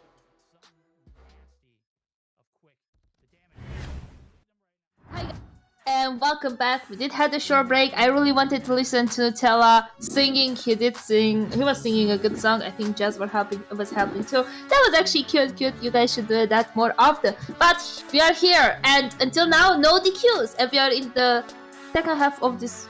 Second half of tonight, right? We have the third game of tonight, right? It's Zidium versus 31ers, and we don't have a DQ or a forfeit yet. So I have some faith, you know.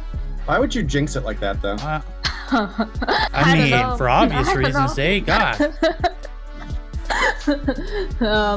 But yeah, Apparently, well, I'm in the wrong side of this one, chat. I think yes. I don't know what to say. I think yes, but you know what? I do like both teams, and I hope, because I have just 2 games, and can you tell us the reason why I won just 2 maps today, 2 matchups, 2 games, because of the maps, you know, 2 maps. Somebody's disconnected. Drawing a blank here. Yeah, he's looking like Wavy game 2. Obviously, Raid is Deanna's favorite map, right? So that's why she wants us to get to game 3. There we go. No, I don't. It is the best Call of Duty comp map of all time. You asked several pros. General consensus says that map was amazing. Black Ops Cold War, phenomenal. It was playable in all 3 game modes. You know look what? at any of the other ones before that, playable, all 3 game modes. Absolutely beautiful. It's an atrocity that we don't like it. Deanna, that is we, not me. Yes, but you know, you showed me that, you know, on Twitter and tagged me and showed me, but like they were like COD pros, right? I don't think they played COD Mobile. Did they play COD Mobile to see the spawns? We need to do this, you know. We need to ask some of the pros that I believe that they don't like Raid. I'm gonna ask them why they don't like Raid. See? You can ask them why they like. And they'll just say P4 spawns, and that's it. And then everyone will know. Well, that's an obvious answer. I need you to elaborate though. The map itself is it's great. Control plays perfectly. Search and Destroy, it's a beauty. It's a wonder. Yeah, it's a wonder. It should be far away, not here. You know? God. All right, we'll run for it real quick. We're gonna go ahead and run through the best of 3. As Day tried to catch a little bit of. I mean, we were talking about like perfect setups. That was an alley-oop too, Day. You kind of dropped the ball on that one. Nonetheless, I kind of dropped the ball. We are looking at it. She dropped the ball for not liking the map.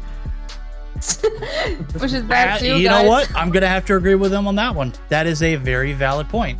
Hacienda nonetheless here for game number 1. Game 2, Tunisia. We go to game 3. Pack your sunglasses. We're going to LA. It is Raid for the control. Let's go. No. We'll bring Deanna back, hopefully, before that one and talk to her about it. And then, whenever we do go into it, we'll take her out. All right. Well, we will be hoping. She's still on screen. She's like, I'm just accepting this. Yeah, she's like, damn, I don't even know. I don't even got anything to say. She's trying to have her own fun around here. Well, that's rather unfortunate then. Okay, see you after this. Bye bye. All right. Well, I'm a little disappointed she doesn't love Raid with us, but you know what? You can't win them all, you know.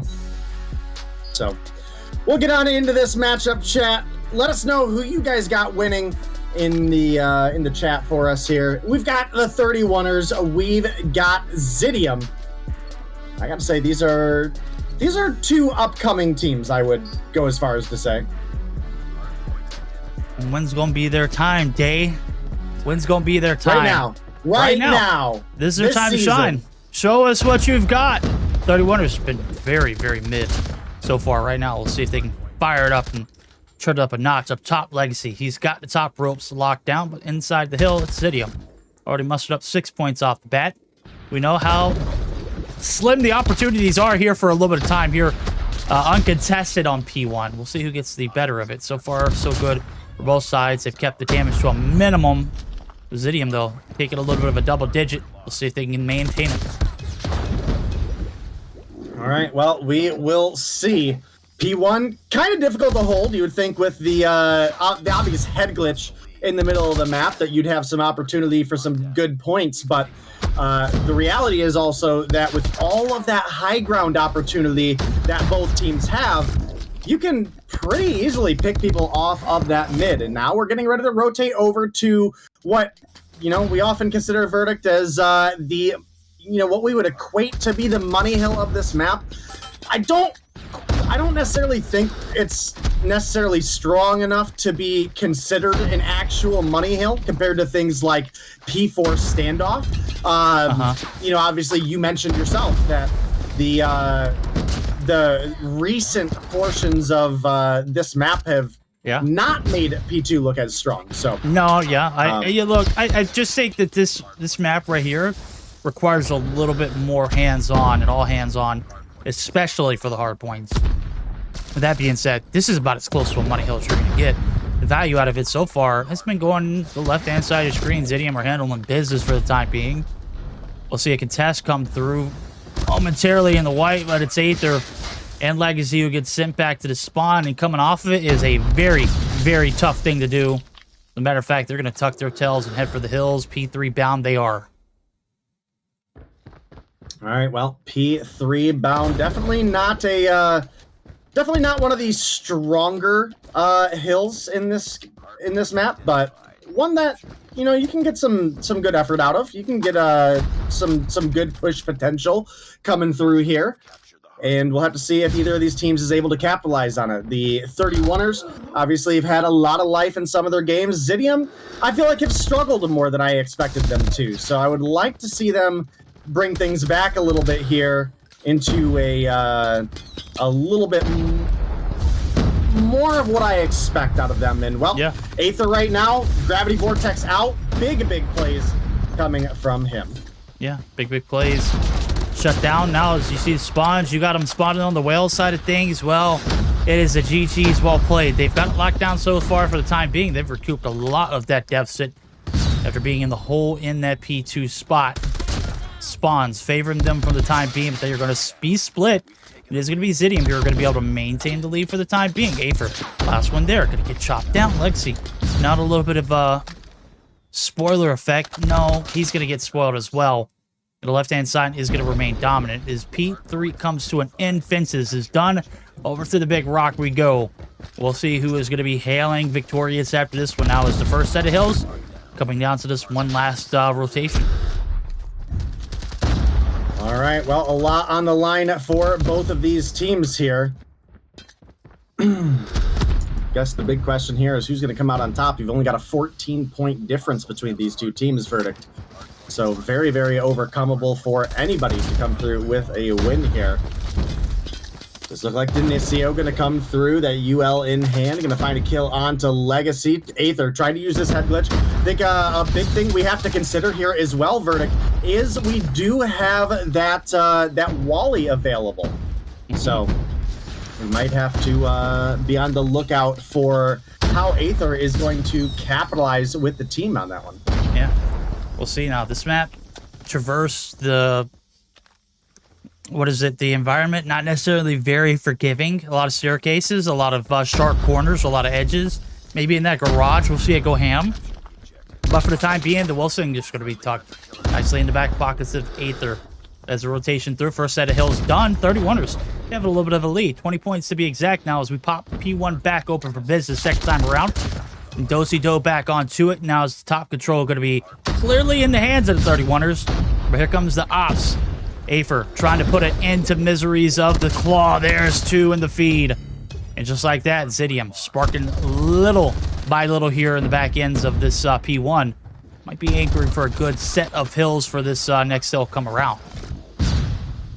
Well, might certainly be trying to do so. We'll have to see as things continue to roll here. Oh, man. Oh, goodness. Kree coming through with a big kill in the feed there, taking down Aether. 10 seconds left on this hill.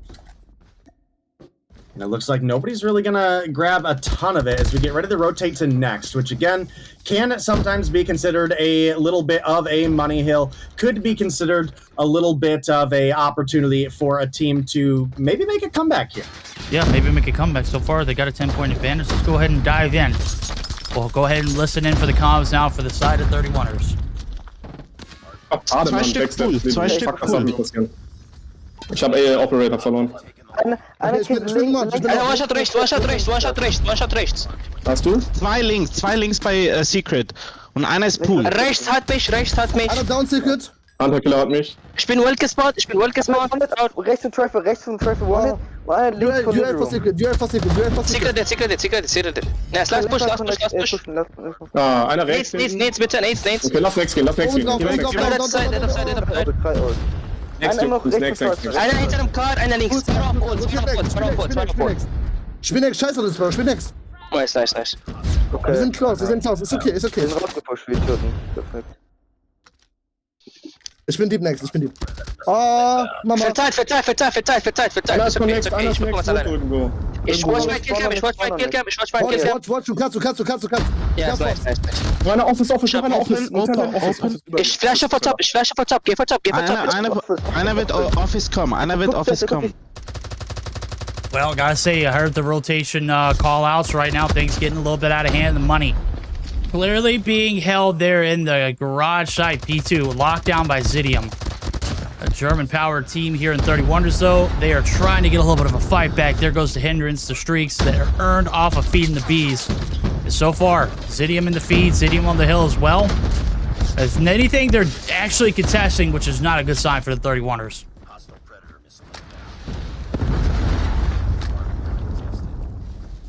I agree. 100%. Well, you didn't need to say anything. I can just understand it. Have plenty of opportunity here to bring this one back. And, you know, this is why one of the matchups of the day I was talking about earlier, Verdict, could potentially have been regarded as this matchup, right? This is one that is very, very close, especially in comparison to the matchups that we saw earlier. Now, Aether and Denicio have obviously been demons in the time past, but we could say the same about General Gore, about Nutella, about Aether as well. So, you know, and this is something I've had to deal with a couple times this matchup, is trying to say that Aether killed Aether or Aether killed Aether. I've just completely glossed over it a couple times. Like, nope, not doing that. Not doing tongue twisters right there's now. nothing like some Aether on Aether violence right now. We're getting the best of it. 40-point advantage. Might have a little bit of trouble pronouncing both names and distinguishing the two, but clearly the advantage right now is Aether. He's got stage 5 rights. His name is known. Aether, he's working his name up. So, the flip side of things, you've got a little bit of a comeback here on the back end, but, you know, they still never really recovered from that P2 hold. Matter of fact, Aether gonna go ham right there. Good for one. There goes a Pretty from Jazz. It's not enough to get the clearance. Legacy just being a hindrance in the thorns of the sides of players over at Zidium. Finally going to get shut down, but the trades back and forth lead us to another P1 day. This one still not over, but it's a 36-point advantage rolling into the third set of hills. All right, well, 30-some point advantage here, overcomable in a single good hardpoint hold, but right now you can see Zidium, they're going to be the first on the hill. Creed pops the Annihilator, finds one, finds two, make it three. Good value out of that operator, and good hold on this P1. And this is why we talk a lot, Verdict, about P1s being very difficult to hold on the first rotation, but not necessarily the follow-ups. Creed came through, 4 kills on the Annihilator there, able to lock down a lot for the team. And, you know, a lot has changed that 35-point lead into now being over 60. It's a little bit of trickle comes through for the side of 31ers, but I mean, we're talking seconds before the side of Zidium get back on the hill. And now you can see the side of 31ers, they're preying on this money hill to come through here on a P2. Oh, yeah. They're going to need a bailout. They need all hands on deck. Jazz gets shut down right there onto the rotation. Aether looking to make his name known here. 31ers aren't feeling it, though. Says Able to get the response back. He's going to catch another out. Guns ablazing. They go into the P2 side. The Wilson not going to be able to make its entrance here into this point. You've got to have clearance, and nonetheless, break going to come through. A second little bit of chance of life. Aether still has one in pocket there as I am talking about. Yes, chat, that is right. The Wilson. We'll see if it's going to make its debut or if it's going to go to waste. We saw Says almost be able to pop his, but did not necessarily have the room indeed to do it. Here comes the garage hit. They've got the break. The Wilson's out. This one is done. Oh, actually, that one's... Did it get sucked right into the black hole? Is that what happened? Did it just get instantly ended? That's tough. I don't know. In the kill feed, it looked to me like how did Aether get one, bro? He's 19 and 39. Hill time? Listen, maybe he just had a good hold on the one hill. I didn't happen to spectate him while it happened, but bro, they hadn't had a good hold on a hill since the first P2. That's when he earned it. You're right. That's right. That's right. All right. Well, I don't know. The kill feed looked weird. It looked like a buy 15 killed the Wilson, but it also wasn't like the white outline of the gun. On my screen, it was like a buy 15 standing up diagonally. Standing up diagonally. That's crazy. It's running circles. It's up. It's out and about. Wilson not needed there on the break. Back into the biggest muddy hill of that map, Hacienda. It's lavish. It's luxurious. It's a 4-point hill map, and certainly most value out of it clearly going on the left-hand side of your screen. You can take a look at it. Zidium, they came to play with the best of them, and Aether leading the pack, looking damn good at it too. 1:31 on the hill, as well as the 37 and 26 kill feed, looking disgusting. A lot of interactions over Jazz, man. Look at this. How many does he take right there? Single-handedly putting himself in harm's way. More than 90% of the game. Look at that. What is that, like? Close to 70 interactions? That's ridiculous. That's crazy. On a map like this, it's huge, bro. It's huge. And you're putting yourself that much. That's a contributing factor that we'll look at, too, right there as he combines for a 33 and 26. 1:38 on the hill. Say he's picking up the hill time for the lead, though, as he will find the most out of his team. 2:14. Hell of a way to start the series off, Zidium.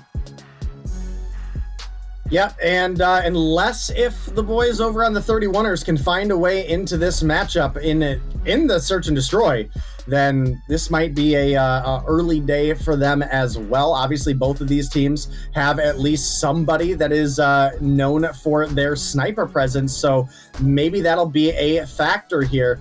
Obviously, General Gore on the table. We've seen a couple of other players here snipe as well. We've seen Nutella snipe. We've seen Aether pick up snipers before. I just don't want to see Says with the AS Val again. Was it Says or was it Zed? I think it was Zed. Oh, was it? Zed was, it was Zed. Yeah. You're right. Yeah, because I made sure he never picks up anything off meta ever again. Matter of fact, he picked up the buy 15, which is meta.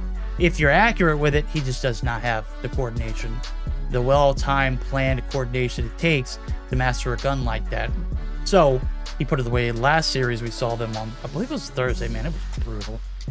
Maybe it was Tuesday. I don't quite know, but he is definitely known for, triggering some, disgusting performances in Search and Destroy. He's picked up the slack recently, but the AS Val days far, far away from him. I hope so, dude. Honestly, I hope so. Because it was rough. It was more than rough, bro. I'm glad you corrected me, though. I didn't mean to disrespect Says like that. Oh, no. Says definitely came out of nowhere last year and made a huge impact on that Limitless roster. Not enough to get the job done in Stage 5, though. They leave home empty-handed and half a VU, actually more than half a VU. Disappointing last season. This season, look a little different. Animus, the only team that, or Stamina, then, only team that was able to perform. This time around, we're trying to get some work and some practice in here as we got 31ers, we got Zidium. We'll see what they can do. Second game, Zidium have the upper hand. Can they keep it? 31ers known for their Search and Destroy prowess, and Says comes through like a wrecking ball. Nade shot hits Zed up top, too. Legacy going to be taking out Aether in the midst of all that action. Zed still alive, but he is running for the hills. All right, well, 2 versus 4, a hot start for the side of Zidium. Says comes through with 3 for the team. Absolutely huge. And now, Nutella, last alive. Can you make it happen, bud? We talked about how good you've been in some of the seasons past. We need to see it here. We need to see this comeback for your team, because right now they are sitting down in an almost unrecoverable position, right? For this round. We're talking a 4-person swing for them. So, ooh, what position was that, Day? The wrong one? Face down, up, something like that? Something like that, yeah. Yeah. Oh my God, this is brutal. This is disgusting. I mean, you just cannot. I mean, they made. There's no way Says gets away with highway robbery right there in the archway at first. 2 drop almost instantly. And I'm not talking about 2 spread out. They were right next to each other. They were holding hands, bro. They didn't stack up either. This is an instant gunfight. Says was not losing. Matter of fact, Jazz not losing any either. He's just going to continue to plow right through. He's got 3 down. Legacy and Zed. Last 2 players alive. Copy pasta from last round. 3 for the price of 1. Not necessarily the best odds. Let's see if they can hold the line strong now. As here comes the hit. Says he's the first injury. He's going to find 1. He's looking for the gunny as well as the sniper. He's going to find it here if Legacy doesn't move the 360. Damn! That was so disrespectful! Zidium! Making him look foolish now. What in the hell are we watching? That was... God. That was hard. That was harsh. That was just hard. I don't know, bro. Goodness. Zidium. All Put right, the better well. sign right next to their name, man. They are them right now. Well, I mean, we had a good match 1 out of these 2 teams, right? I mean, that is ultimately the case, but it so far hasn't been enough out of the side of the 31ers. They can't find that kind of... Oh, man. What do you think the best... momentum doesn't feel like the right word here. Just... Yeah. Any form of consistency, any form of reliability. Accountability honestly, is the word you're looking for, I think, Day. No maybe one's that's being it, held accountability. Oh my God, it says. Don't, there's no way to say is still alive. These kids are trembling right now. 31ers. 3 rounds in a row leave 4 standing. And this one getting out of hand earlier on. Who is taking a blame for this one? Because right now you've got 3 kills. It's not Legacy. He fried in the hardpoint. As a matter of fact, he had 82 interactions just off of that one alone. And he's got all the team's kills so far. Somebody's going to have to step up. Somebody is going to have to pick up the slack. 3 rounds, you're getting, I mean, just absolutely dead lead. Finally, they're going to be able to find the first blood. Denicio's dropped. Says, though, still alive. He's wrapped the back line. And nobody's got wine control for the time being. This bomb's going down. And it's still a 4v5 here for the take. 40 seconds, that bomb goes boom. Let's see what the action happens. Gore able to find 1 as well. Afer able to get in the mix. Jazz not losing gunfights. Business is good for him. Says, peeks a corner, but Gore gets to 1 tap. Nutella wins 1, Zed wins the other. Bada bing, bada boom. There we go. Finally, getting involved here in the search or destroy. 31ers off to a slippery start. Yeah, you are absolutely right there, Verdict, and that is going to be a little bit rolling for them. You know, the big question is going to be, is it enough, though? Can they get that momentum they need to get back on into this matchup? It's hard to say. Right now, they've got themselves a favorable 2-for-1 trade, taking down both Says and Denicio. Actually, pretty huge for them. And now they're even getting some more kills on top of that. And that's going to leave Afer and Jazz as the last couple alive. Yeah, last couple. Shoes on the other foot. 2v4. Bombs down. Legacy. He picks up his 4th. He's been golden in this series so far.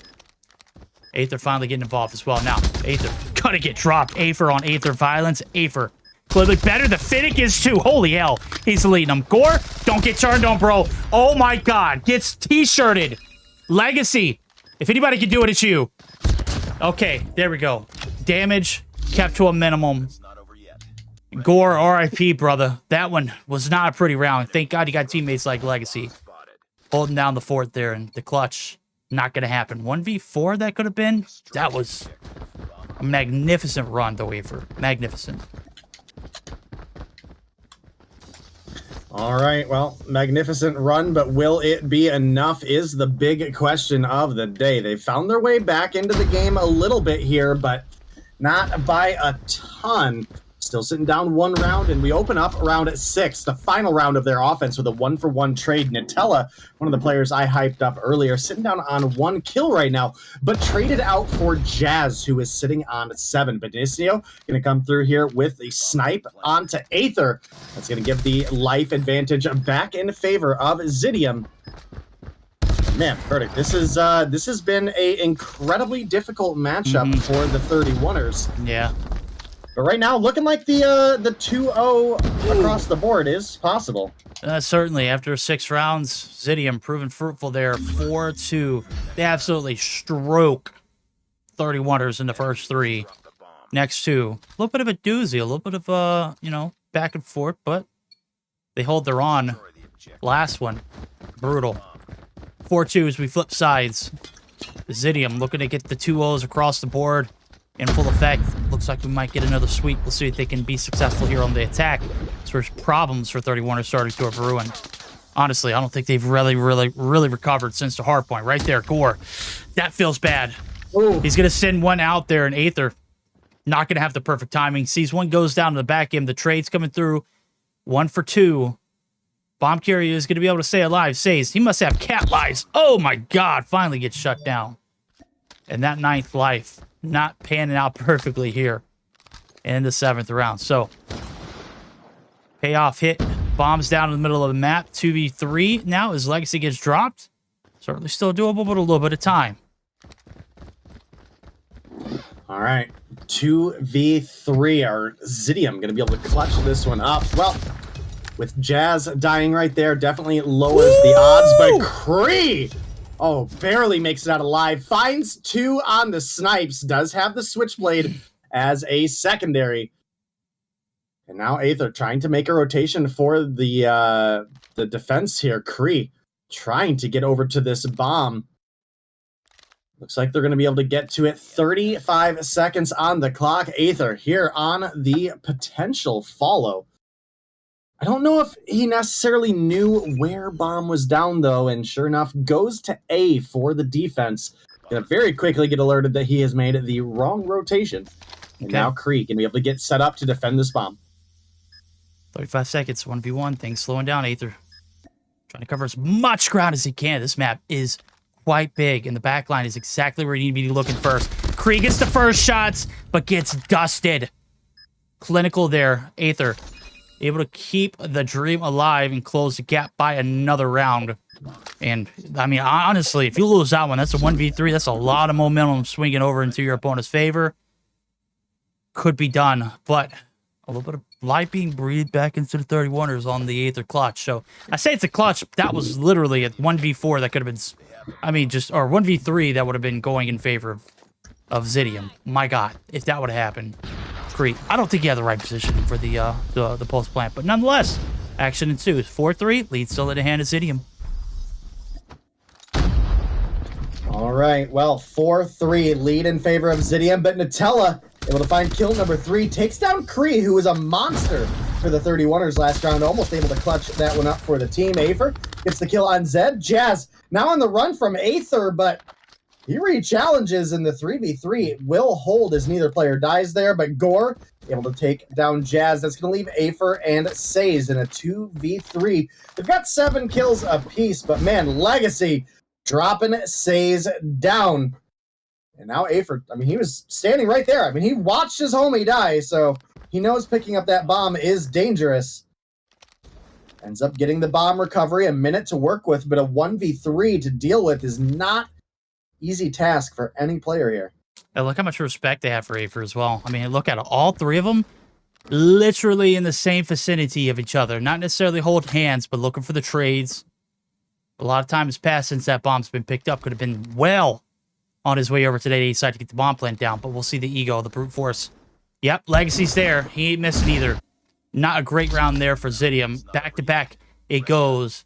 Lead disappeared. We're all tied up, Dave. 31ers turning it up here on the defense. And Zidium Not a bit of a squeak after we get the flip. We'll see if they can reel it back in now as we buckle up. It's a A-side push this time, go. We'll see them get a little brute force style. Denisio's got the top side control. You got to be leery of those players underneath. Those wall bangs can be absolutely disgusting. Right now, Gore's just fending off the rotation through the archway. Nobody stacked up right here. It's going to be lethal. Trades coming through, 1 for 1. Gore not hitting anything right there. Legacy and Zed, though, they will combine for 2. Just like that, we got a 2v2 as we see Afer and Kree get right back into it as well.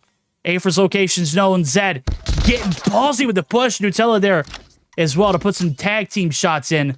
And they deal the damage to a player that could have caused the most. Nonetheless, Zidium down to 1. They've got bomb. That's about all they've got. The other 2, they are clearing the opposite end of the map. I mean, after that notification, you've got to know that, you know, that player's not on the opposite side of the map. Nobody died over at B. Yeah, I mean, there was a big opportunity for the 31ers to really put the nail in the coffin there. They do still have an advantage, but Aether probably should have had a couple free ones. Kree able to get the plant here, now last alive. Rytech in hand. Not something we see a ton of, but a sniper that can definitely work. Gotta say, maybe not the range to defend the bomb with a sniper, though. Probably would have found a little bit better of an angle, and now you can see coming on out. The challenge a little too much for 2. Nutella gonna find the free one there, and that is gonna be another round now for the 31ers. Yeah, that's what happens when you have poor post plant setup. Wasn't confident in it. You could tell towards the end he was just like, I don't know where the hell these guys are gonna come from. They come from up top, I'm dead. There's nothing I can do. And surely both of them stacked up top. And Winery leaves Kree a little tipsy. As we see this one going back and forth. It's surely rocking now. 31ers are in control for the time being. Can they keep it? Here comes the hit. It's onto the B site. Legacy opens up with the first blood. He is giving it to him. He's going to get dealt with. Those Kree finds the trades, and the A hit not happening last round. This hit, though, could be bread. Say's getting involved. He's going to get dropped, though, as he goes for the plant, and back to a 2v2 we go. Things coming down to the wire here in the later portions of this Search and Destroy. On the flip side of things, we haven't found much success. I'm sugarcoating it. No successes for Zidium so far. Could this be the game-changer round, though? Zed, Gore, looking to deny anything over at this B site. Jazz getting all the intel in the world. Free trying to get the setup here to close out this one. And they are just, I mean, they are going back and forth. How does that shot hit? That's a wall bang? Excuse me? Oh my god. Kree gets the 2-piece. And we're anteed back up. Even across the board, 5 for 5. All right, 5 for 5. Definitely a rough game for both of these teams. We were predicting earlier, Verdict, that we might see a full board of 2-0s earlier, and right now that is just not looking like it is necessarily the case, so... Oh, man. 31ers, specifically Legacy, has found a big way into this matchup. Gotta say, a little lackluster performance out of Gore, though. I thought Tunisia, for sure, a little bit of a sniper's haven there, you know what I mean? Yeah. Well, I mean, it's kind of hard to find any kills when Legacy is just, like, piecing them. That's 2 in the feed for him. B-side hit, not this time around. Kree's dealt with Denisio finally getting involved. Now as he picks up a 6, but Zed dare to chop him in half. Jazz, last player alive, nowhere in sight. He's all the way into the connector, back to the middle of the map.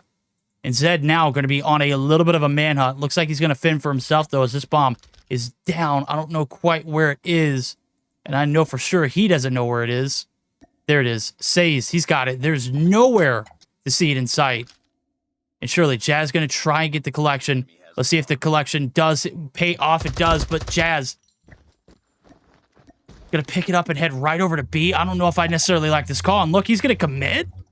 This one, oh, there's no way you do this, right? Oh, that's a freebie. Oh, no, man,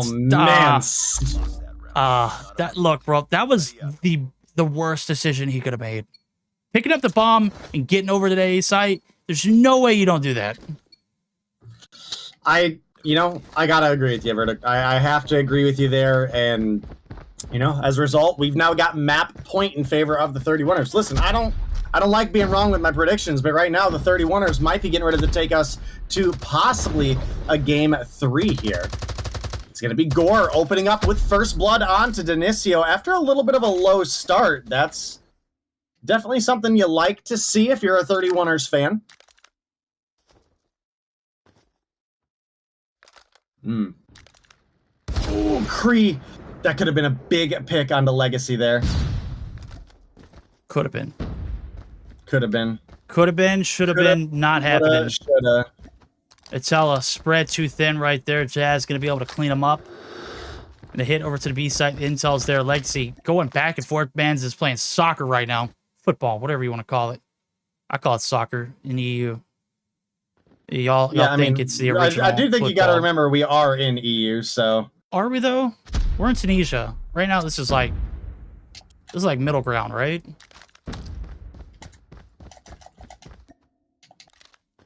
One could say that, kinda, I guess. I don't know. I would say that Tunisia probably calls it football. Can anybody in chat confirm? We got tons of people. I don't think I recall Tunisia playing in the World Cup this year, so I don't think they get a say. All right. Well, you know what? You got me there. Okay, how about that? I don't recall anybody rooting for Tunisia in the World Cup right now. Overtime looks like we are bound to it. Unless Legacy, if anybody can do it, it's him. We'll see if he can smack some sticks, get some flicks. Afer gonna put him on a little bit of a show. The movement is just too much to handle. He is gone. Adios. Damage done right now. I mean, look, Legacy's just he's shooting pixels, bro. There's nothing here to see. As he rounds the corner, 2 up top. There goes the jump shots from Sage. Jazz gonna put him out of his misery. And the trifecta of the 3 left standing. Too much to handle. Legacy, you might be cracked, homie, but that one was a setup. All right. Well, we have overtime on our hands, Verdict. The big question here is, are we going to be able to capitalize on it for the side of the 31ers and get that game 3, or is this one about to be over? Well, joke's on them, because you got to win it by 2, so... Oh, my God. that round was speedy quick, Day. That was Holy very, hell. very fast. Yeah. Well, they still got to find another round, though. You still got to find one more for Zidium, and if you do, you close things out, which, for them is absolutely big. I don't remember exactly where they were in the standings, but a 20-point spread for them would be game-changing right now. I think 20 points to anybody could be game-changing at this point. Anybody who is outside of the top 2 clearly have a lot of work to do. 20 points could go a long way, put them in a little bit of a heaping for some good setups. But the setup here onto the B side, Legacy has been locking it down. So far, it's been so good here on the defense. As we see 4 for 2 on both sides right now. The success still lingering here. And nothing going on to the middle of the map. Look at where Saze is. Such a cheeky little angle. Let's see if it pays off. Legacy. His position's paid off. Aether gonna get dropped. Saze gets a little antsy now as he's the last one alive here on the middle of the map. Denicio's here for a little bit of crossfire coverage, but it's a 2v4. This one not looking successful on the first initial hit. We'll see them double back the spawn with 50 seconds left to go. Day looks like they're heading over for an A-side rotation. Well, it certainly looks that way right now, and they're in a position where you got to start changing things up, right? I mean, we're in overtime. You got to start pulling out the potential miracle plays here, especially for Dinicio and Saze. And, I feel bad saying that it's got to be a miracle play for Saze, considering he's been this team's miracle the entire game, but I just... I think that's the reality of where we're at in this matchup, is Saze is keeping Zidium in this one. Yeah, Saze and Jazz, they have just been miraculous there with the rotations, right? Trophies down. I don't know how Dinicio doesn't get taken out by one. Zed playing the heady to a team, man. They're not giving him anything. Gore giving him it all. Nothing of a 60-40 split right there. He's not jiggling. We'll see you next round if there is one. Here comes the hit. Say's dealt with. Dinicio, the last hope. Holds us on with a dingle. The headshot's legacy. It's down to a 1v1. This one could be ending here. 13 seconds. Time play to a T. Dinicio. My guy is a track star. Oh my goodness. Look at this. Putting him on ice. Making him skate. No time. That's it, chat. Not going to game 3. Legacy is going to accept that L. As he is the last man standing. 17 kills. 40 in the hardpoint. Can the man get some help? Man, goodness.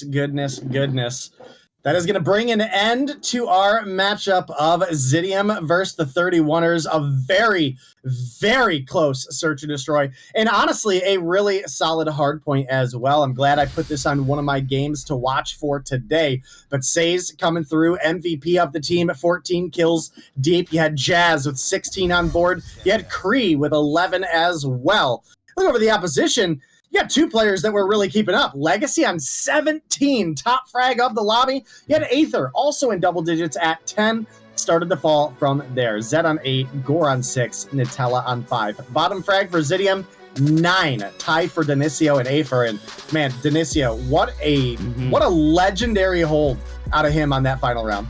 That was a 1v3. Not only did he get the clutch, bro, but he put those first 2 players in an absolute chokehold. There's no way you get the flick from first to second Zed. You got to be just absolutely dumbfounded by that. Dinicio is, in fact, him that last round. Steps up when the team needs him the most. And denies, most importantly, to make us be exactly, on point so far with our predictions. 2-0s across the board. We're not going to control. Zidium, take this one in a clean 2-0 sweep. That leads us back to our host desk where we will get a little bit of a breakdown. Deanna, talk to me. That one got close. They almost had us. But Dinicio is just better. I don't know how to make, what's this? Better? Like, Dinicio. Betterer. Yeah, betterer. Yeah. Better. Yeah. Yeah. Yeah, definitely it was a 2-0. I'm happy because respect to 31ers. They were the ones who lost, but we didn't get a raid, so I won. I'm happy. I won. I didn't get the raid today to see a raid. I don't think we're gonna see it today, hopefully. But yeah, definitely the first game, the first set of kills in the hardpoint was quite close, right? But then after the second set of hills, Zidium just started to get the lead, and we did saw, I think, either had the Wilson, right? Do you think if they would have used it maybe earlier, because he kept it for a long time, could have been a different outcome verdict?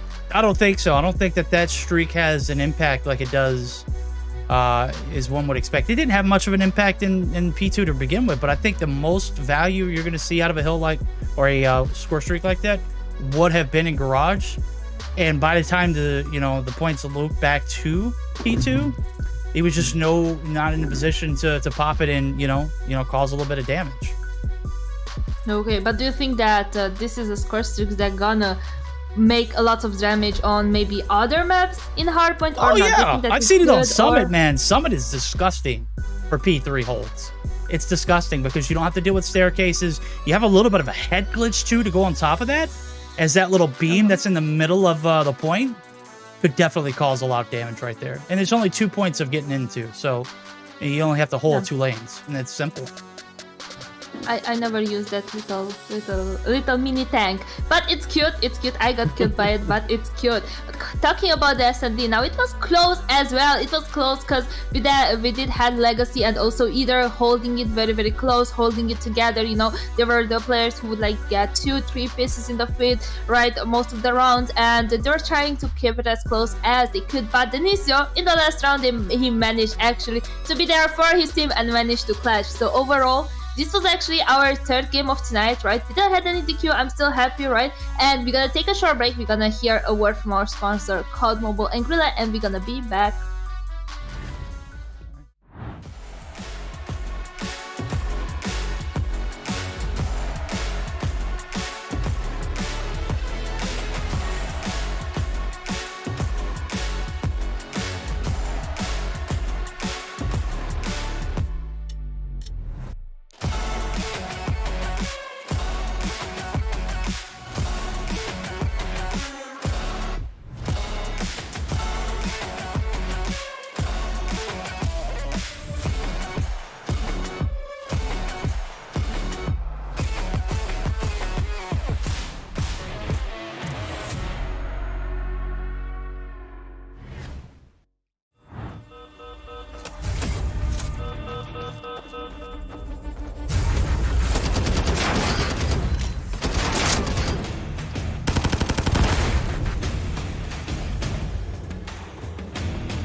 And welcome back. We did had the short break once again, and guess what? We have all the games here. We have all the teams coming in today. They all wanted to play. We didn't have the chance to have a third game.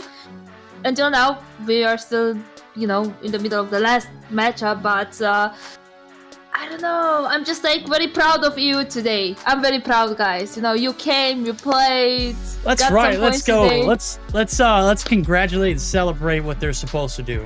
No, that's not how it works, Dieta. I don't want to say. Look, I'm not. We don't celebrate Verdict's small not rewarding behaviors. people for their job. Yeah, I'm not rewarding them for simply doing what they were supposed to do, which was show up.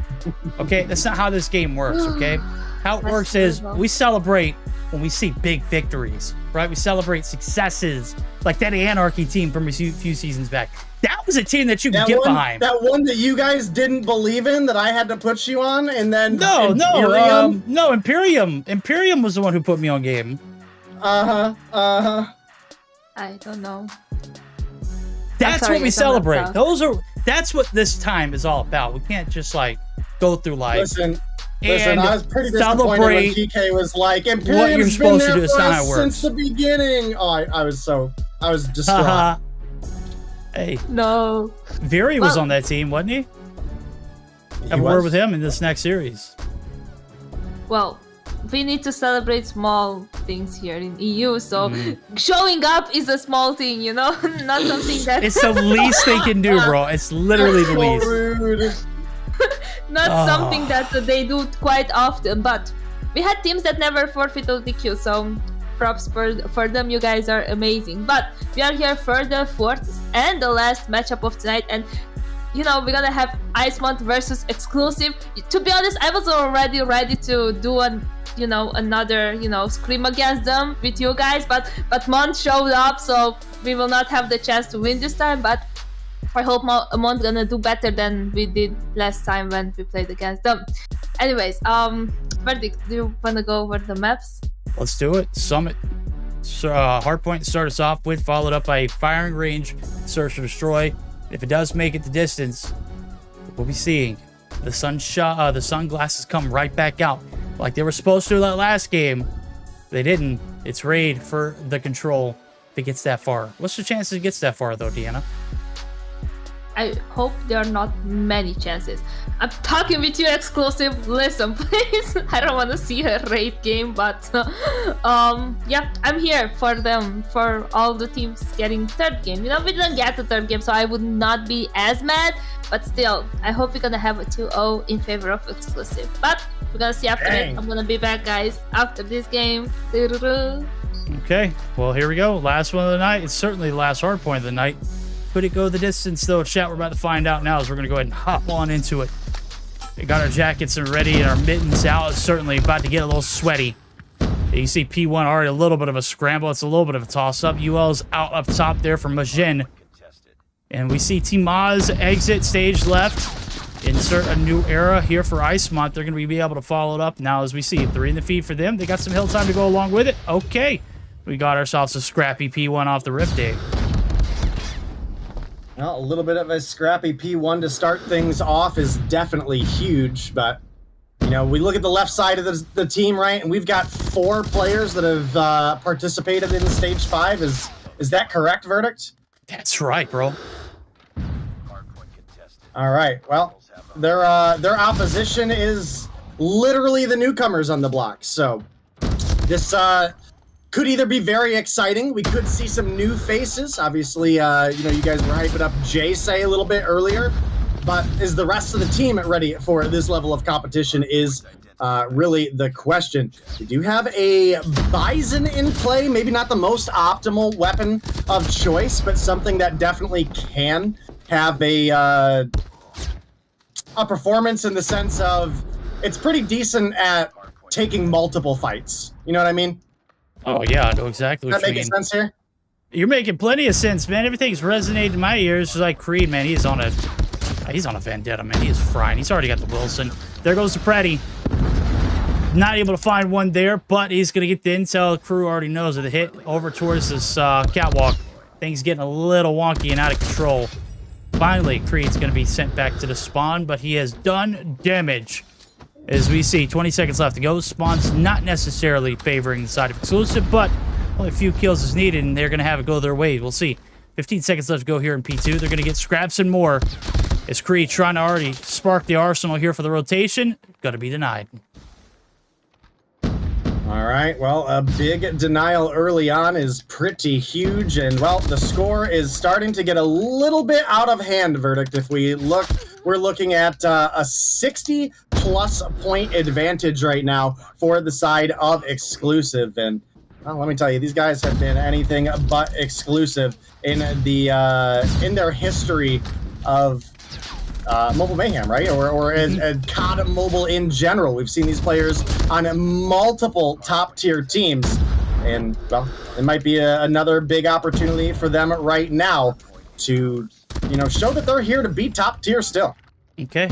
Are they top-tier indeed? It looks like they are. Top-tier card has been swiped and approved. So far, it's been so good. Kill time here, 20 seconds left to go.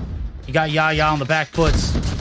He's going to be able to pick up some, and then some body shots to go along with it. Jay say, God, love going to be able to get the revenge, but not going to be able to get the last laugh on this one. I said this one should be an interesting one. So far, has not delivered. Icemont, debut here in Mobile Mayhem this season. A little bit of an icy start. Things getting, you know, the cold shoulder from exclusive. Obviously, we've already seen body shots. This one's personal. Yeah, personal to say the least. I mean, we're looking at a 100-point difference already, and gotta say, exclusive, they are just absolutely taking the pain to their opponents right now, and that's gonna be difficult for the players to overcome, right? Again, we have major talent on the side of exclusive here, and you know what's funny is when I had first started casting Mobile Mayhem again, I was like, oh man, is exclusive the new team that's going to get rolled? Looked at the roster, nope. Champions, absolute madmen. You didn't watch anything from last season though. This team used to be FA Ducks. That team sadly disappointing at the end of their season. I saw them make it to the playoffs, but it was by the hair of their chins. Right now, hair on their chins is enough to get the job done in this one. Fahim going hammer inside of P4, trying to reel it back for the squad. Is going to need a little bit of help. Aomine is the only player who is in double digits. No Majin and Lobar too. Jay say he might be objective warrior, but he don't have time or kills to show for it. We'll see if he can step it up in the second half of this one. We get geared up. P1 reset. 5 seconds into it. It's a blunt force trauma through the connector site and exclusive. They are firing on all cylinders so far. All right. Well, firing on all cylinders is definitely big for one team, and I gotta say, I'm a little proud here, as we do have some of the new players to the scene coming through, and while it's been a difficult matchup for them, they've definitely shown that they, have a general understanding. They're making the rotations. In fact, in a lot of instances, they're actually winning out on some of the gunfights, which could be absolutely huge for them as well. So we'll see as things continue to roll, what they're able to pull together here.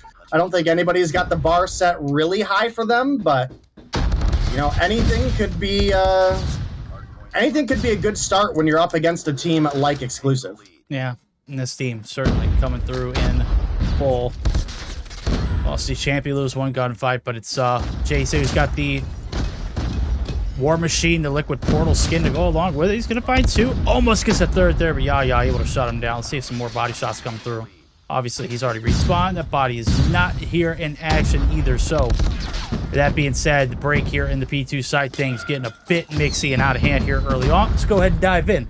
See how those comms sound now. It's exclusive. Making it personal early on. Got to know those comms are feisty as hell.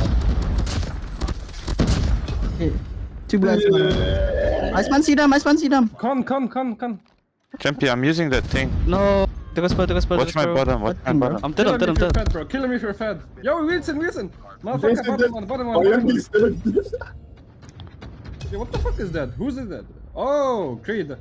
Good job. Wait, there's one green. Green. I want to see them, bro. There might be con. Oh no, you got it. Rotation, guys. Rotation. I'm pushing next. Gun. Guys, we don't have deep. What the hell? Yeah, see them. Oh, man. Go, let's see them. 1 deep. Set. deep. Yes, One guy green, one guy green. In the house. Yeah, one green. Yeah, I was deep. I'm gonna small trap. He's dead. Wallahi, Deep. I'm fucking with you. Wallahi. He dead. Guys, we Voila. can make a push. There's no one home. Forklift Jason. Good job. After. Good job. One shot. Dead. I'm pushing. I'm low. They're spawning deep. Come low, guys. Come low. Dead. Yeah, they're gonna spawn out.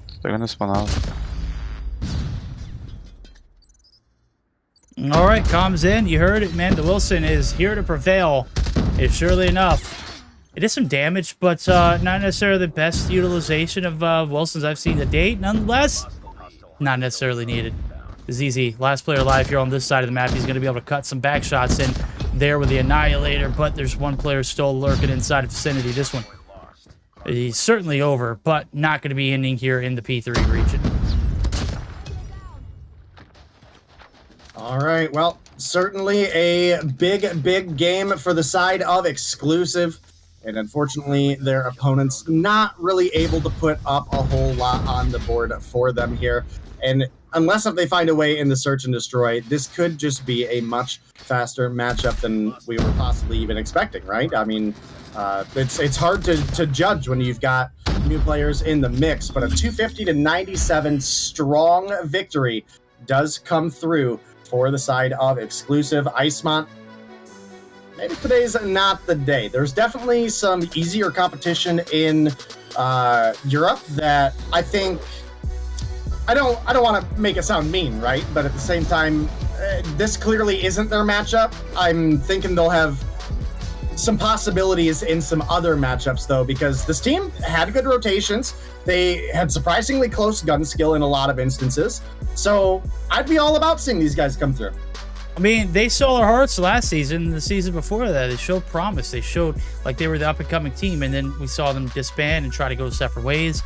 Eventually, right back at it. Fahim and Jace almost inseparables at this point. I have to say they're a great combo. Jace, though, on the back burners of trying to get his act together, trying to get his shots together. You know, I don't want to say that getting dropped by Exclusive was demoralizing to him.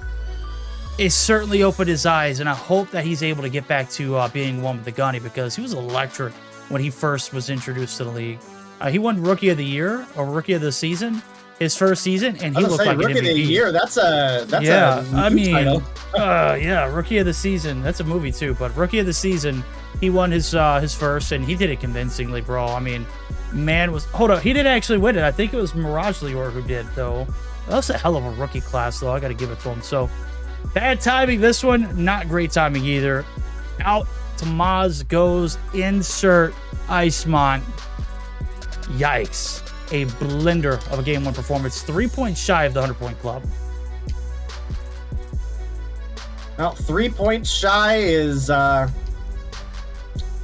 points shy. So that's going to be a, like we said, a big win for Exclusive. Realistically, that's who we expected to win this matchup. Vire came through, 34 kills on the board. Definitely a solid performance. But you look at the rest of the lobby, you got multiple players on Icemont that are very, very close. So again, I'd like to see more of iLove. I would like to see more of Fahim. I'd like to see more of Jace. And I think in some of the matchups that they'll have in the weeks to come, we might get to see a little bit more life out of them in those instances. Okay, well, here's the instance. This could be the last one. Last go Icemont, when they were a thing, were absolutely horrific on Search or Destroy. After seeing the hardpoint performance, I'm not anticipating this one to be a game 3 bound. We'll see what they can do now as we hit. Buckle it up. Here comes the B-side rotation. Fury's the only one here. He's going to be able to find one in Fahim, and just like that, he's gone. Disappeared into the box or the container site. Gonna get some help to go along with it. On the backside, though, Jace able to strike first there as Yaya drops Johnny Boy. We'll see you next round. Yaya. All right, well. Search and Destroy underway, and Exclusive find the 4-for-2 trade, but Lilub able to take down one. Before getting taken down himself, Exclusive come away with the first round victory here in the Search on the defense. Okay. All right, everybody connecting back into the lobby. Obviously, this one is going to be a doozy. Exclusive. Starting off on the right foot. Back to the B hit we go. We'll see if they learn from the mistakes. Pass. Veer, he was good for three last round. He's going to open up with a fourth, make it 5. He's flawless. Goodness. This is just absolute chaos. If anything, his time is going to be wasted too. On top of that, ZZ's dropped Lub. Yet again, last player alive is Creed, just reaping their souls out of the bodies as they stand. He's good for some shots, but Champy going to get the wall bang to land and end that round. Very quick round stay. Yeah, I mean,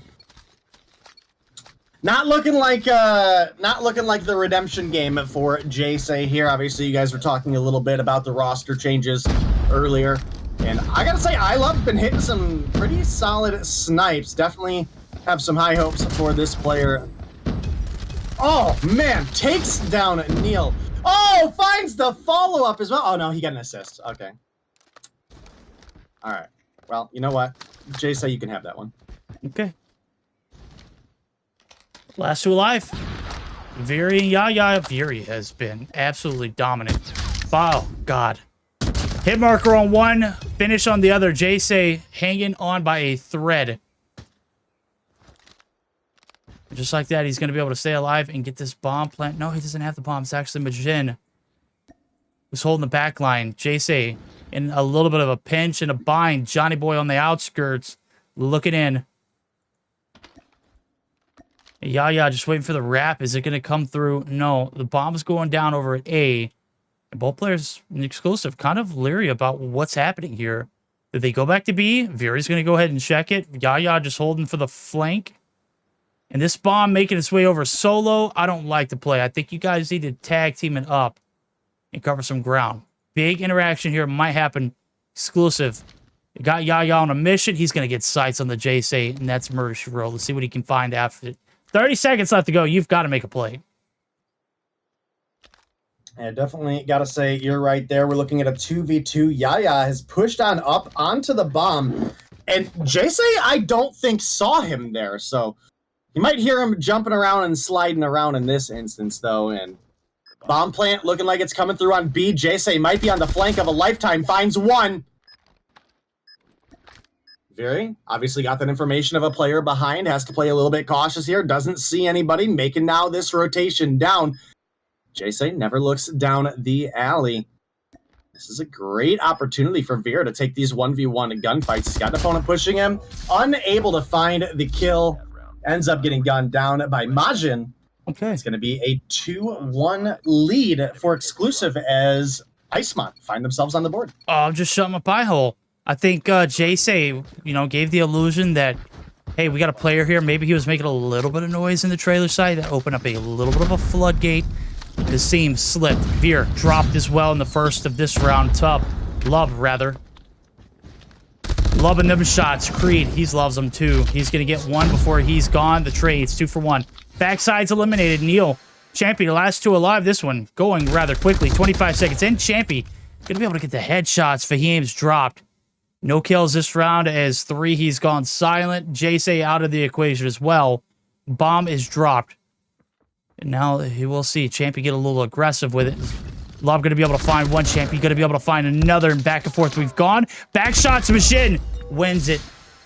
The HVK even up close is very, very lethal apparently. And he makes this gun look very good.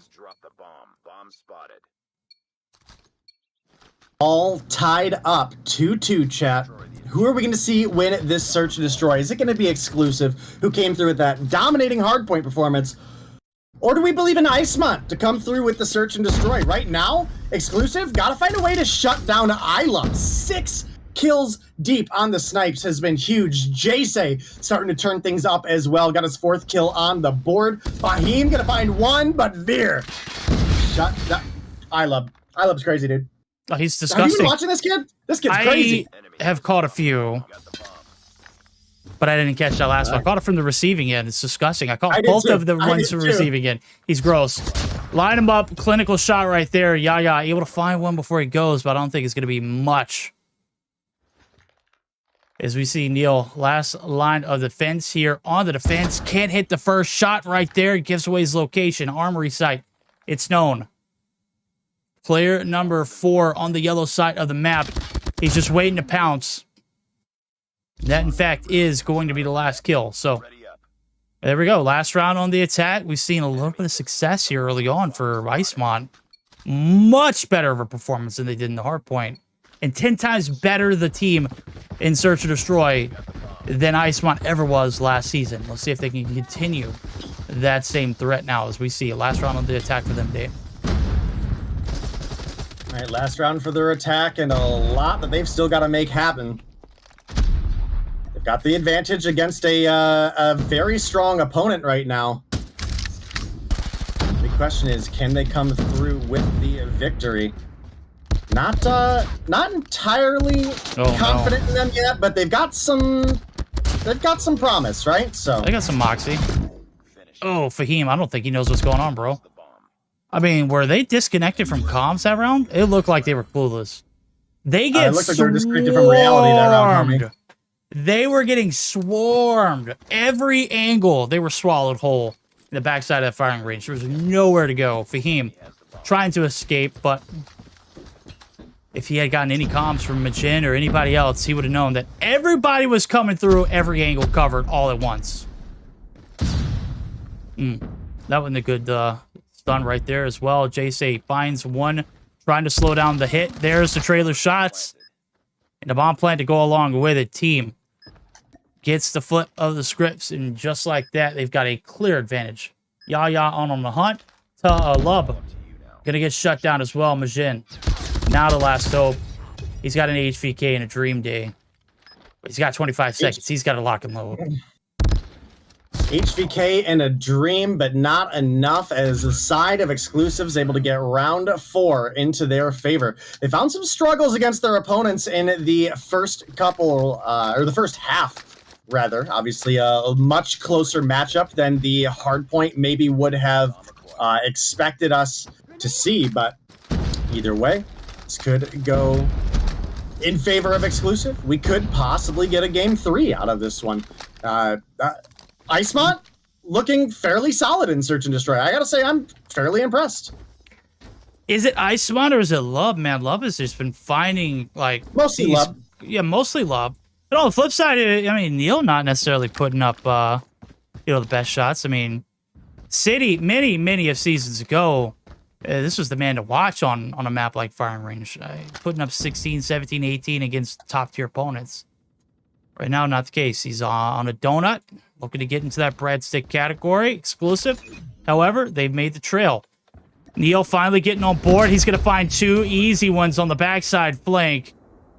And AO Mine now finally getting the intel. It's a little bit of delay. Creed. Interactions, the gunny. He's just better. Creed. This time around, wins the gunfight. AO Mine already in a fight there with Neil. Just waiting for the push. Neil's going to get some distance between them, but here comes the cavalry. Okay, they stack up. They're just going to give it to him. Creed. Last hope. Now it's a doable. 1v1. 15 seconds left to go. All right, well, 15 seconds left to go. Can they make it happen is the question. Creed, 1v1. Potential incoming. Just not enough. All right, well, the 5-3 does come through. 10 kills on the board for Creed. Man has been kind of crazy this game. Oh, he's nasty with it. we got iLub on 8 as well, so big opportunities still for Icemont to find their way back into this one. We'll see if they can dig themselves out of the trenches. J-Say opens up with the first blood. Creed, you're there for the quick call back. Fahim going to be able to get the trade. Love gets sights on the bomb carrier, but the job is done. Neil getting involved. He's got the bat line covered. We'll see if he can hold off the push. Majin certainly coming through that wood site. We'll see if he get the graces of the good COD timing. Champy holding down the trailer. Here comes the hit. Neil able to shut down one. And that one might be enough to seal the deal. AO Mine, one shot. My God. The shorty follow-up may not even be needed. Time is certainly of the essence. And it's all down to one. Not getting the job done. 10 seconds. Nowhere to be found. 6-3. We are on match point day. 6-3 match point. Possibly the final round that we see here today for Europe. But even if it is, guys, don't be disappointed because Verdict and I will, of course, be back later today with some of that North American broadcast as well. He's going to open up with one, but immediately gets taken down. Yaya able to come through with one on to former teammate Jayce.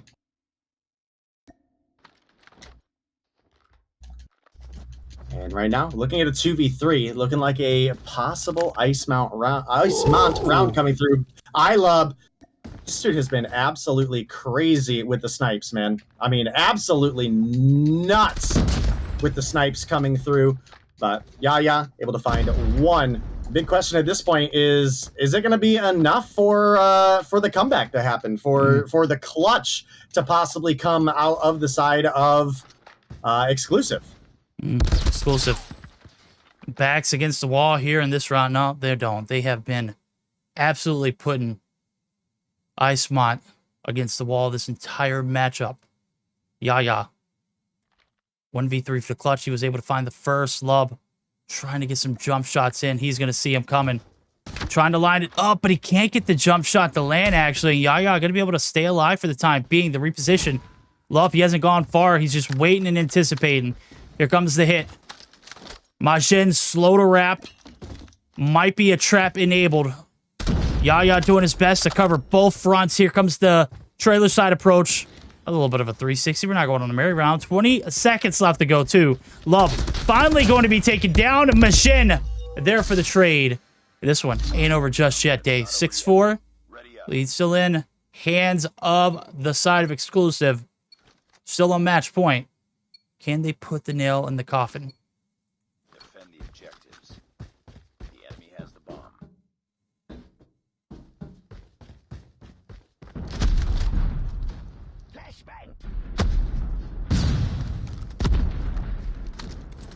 Payoff round. 1-for-1 trades. Love's drop for Veer. We'll take those odds if you're Exclusive fan. Bomb's already made its way over to the A site. Fahim. Majin and Aomine. Last one's alive. Aomine finds one that's huge. Majin, he's got the front line as well, but look at this crazy off angle from Neil. He's not AFK Day. He is certainly looking for the cross, but it ain't coming anytime soon. 28 seconds. Crete opening up with one as well, as he is well within double digits. Gets sight on Fahim. Fahim needs to reposition. Finally does so, but this one looking like it might be over. Fahim finds one. Fahim gonna get some shots on the second. Majin. Now someone needs to hop the bomb. Neil. He's all the way in the back. They're gonna put some team shots on him. Majin shutting him down. And the dream continues on. 6-5. Gap being bridged, but certainly no room for mistakes here. Icemont need to be icy with it here on out.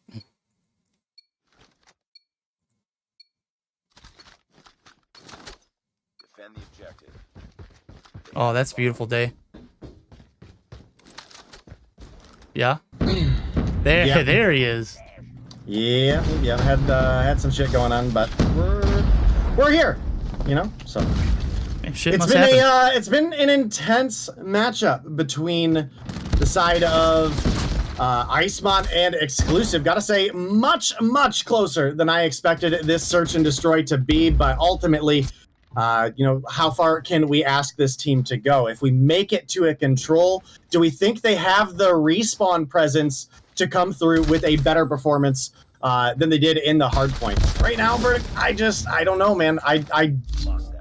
I want to say yes, but I can't convince myself to say yes as we get ready to head to overtime. Okay, overtime. Rules of the game.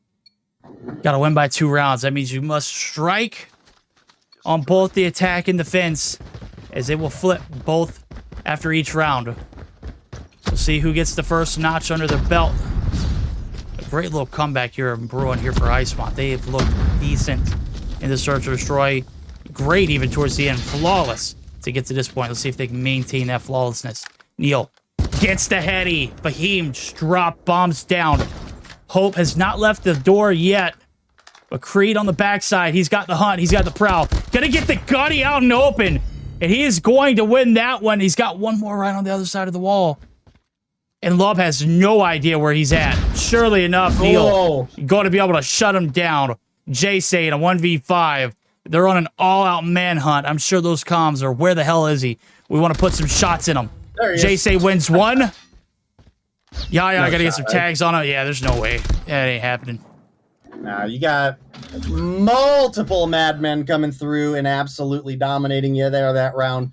And he was already on 20% HP. How many gunfights can you take with 3 players pushing you?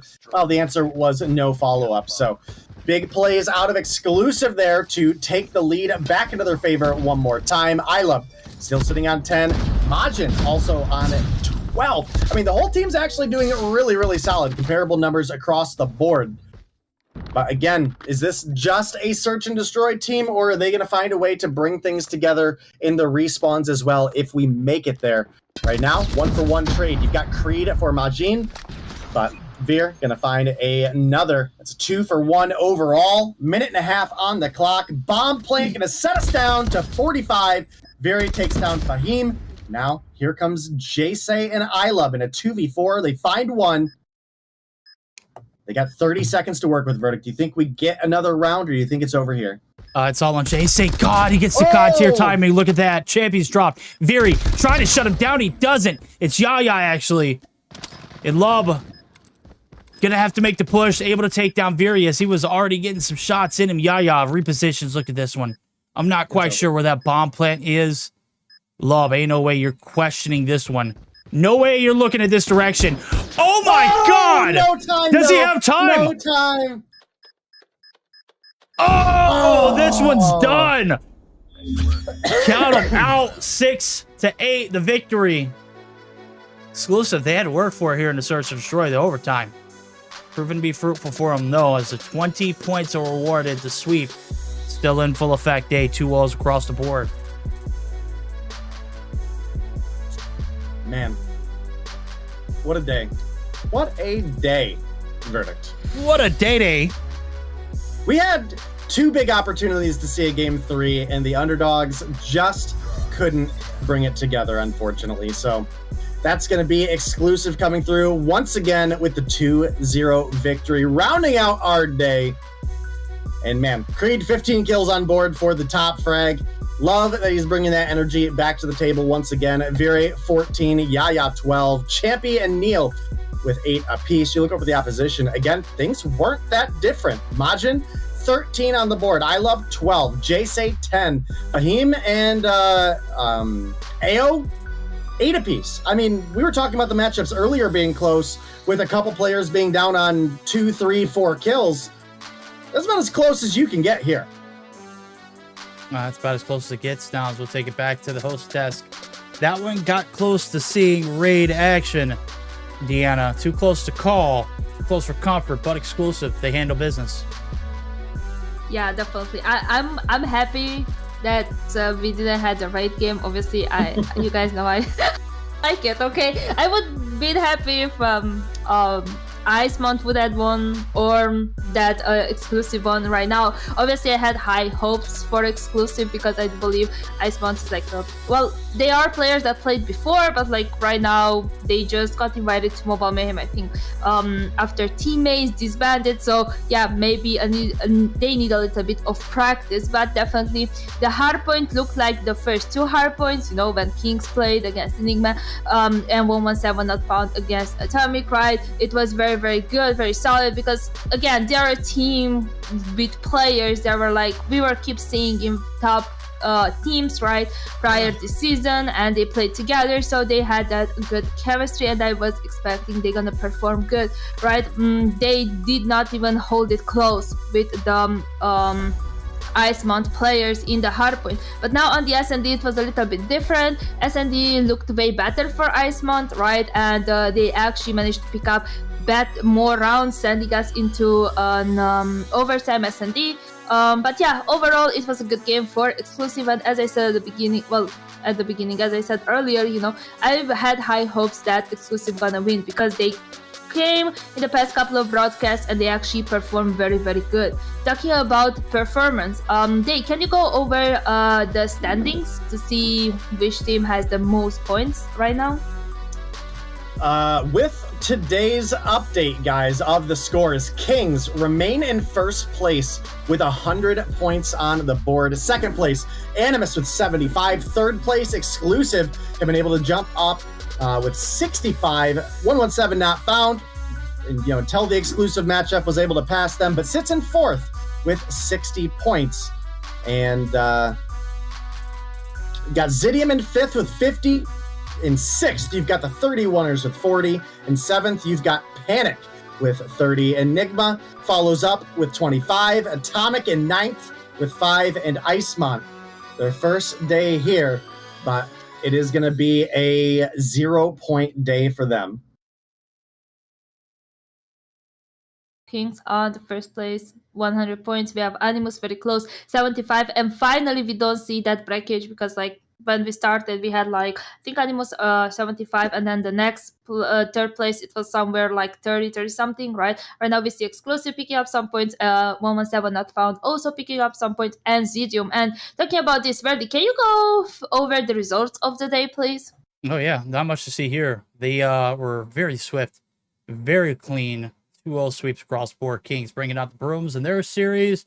1-7 getting the 2-0 as well. Zidium fighting tooth and nail there. I think the Tunisia map was very well executed for 31ers. It's not enough to get the job done. Exclusive, take the 2-0 and the bragging rights to go along with it. So all 2-0s across the board. Nothing out of the norm here in EU. Well, it is something out of norm. Can I tell it? Can I say it? That's another setup right there. There was no DQ today. Hey? There was no DQ today, so true. It's not another something day. Ain't right. What's going on in EU? Why are we not DQing? Are you guys alright? Yeah, I'm just making sure. Jesus. No, I'm playing with you guys. Don't hate me, please. Don't hate me. I like you all. We don't hate you. Come on now. There ain't nobody in here to hate you. What are you talking about? Nobody watches you. No. I'm just kidding. One day I'll stop throwing shade at you. One day. We shall start that. I don't know when it's gonna be that day, They just started coming every broadcast, so we shall not talk. We shall not speak too soon. Maybe they're gonna change their mind and not come. We start the queuing. So yeah, but overall, guys, this was our broadcast today. EU was a full day, right? We have 2-0 across the board. Good teams played against good teams too, but it was quite hard to win. Most of the fights were win on the side of teams that are top 4, right? Yes. So overall, if you want to catch these beautiful casters later on tonight, it's gonna be for NA. I want to say EU. NA Mobile Mayhem at 8 p.m. East. Okay, I think it's gonna be on which channel? It'll be on my channel tonight. Okay, in Vertex channel. So if I would not have work, I would come and watch, but I have. So thanks so much, guys, for watching. Thanks so much, admins, for being so nice and an awesome staff as always. Guys, if you want to say anything else. Later. Bye. Yeah, I think that's it for me too.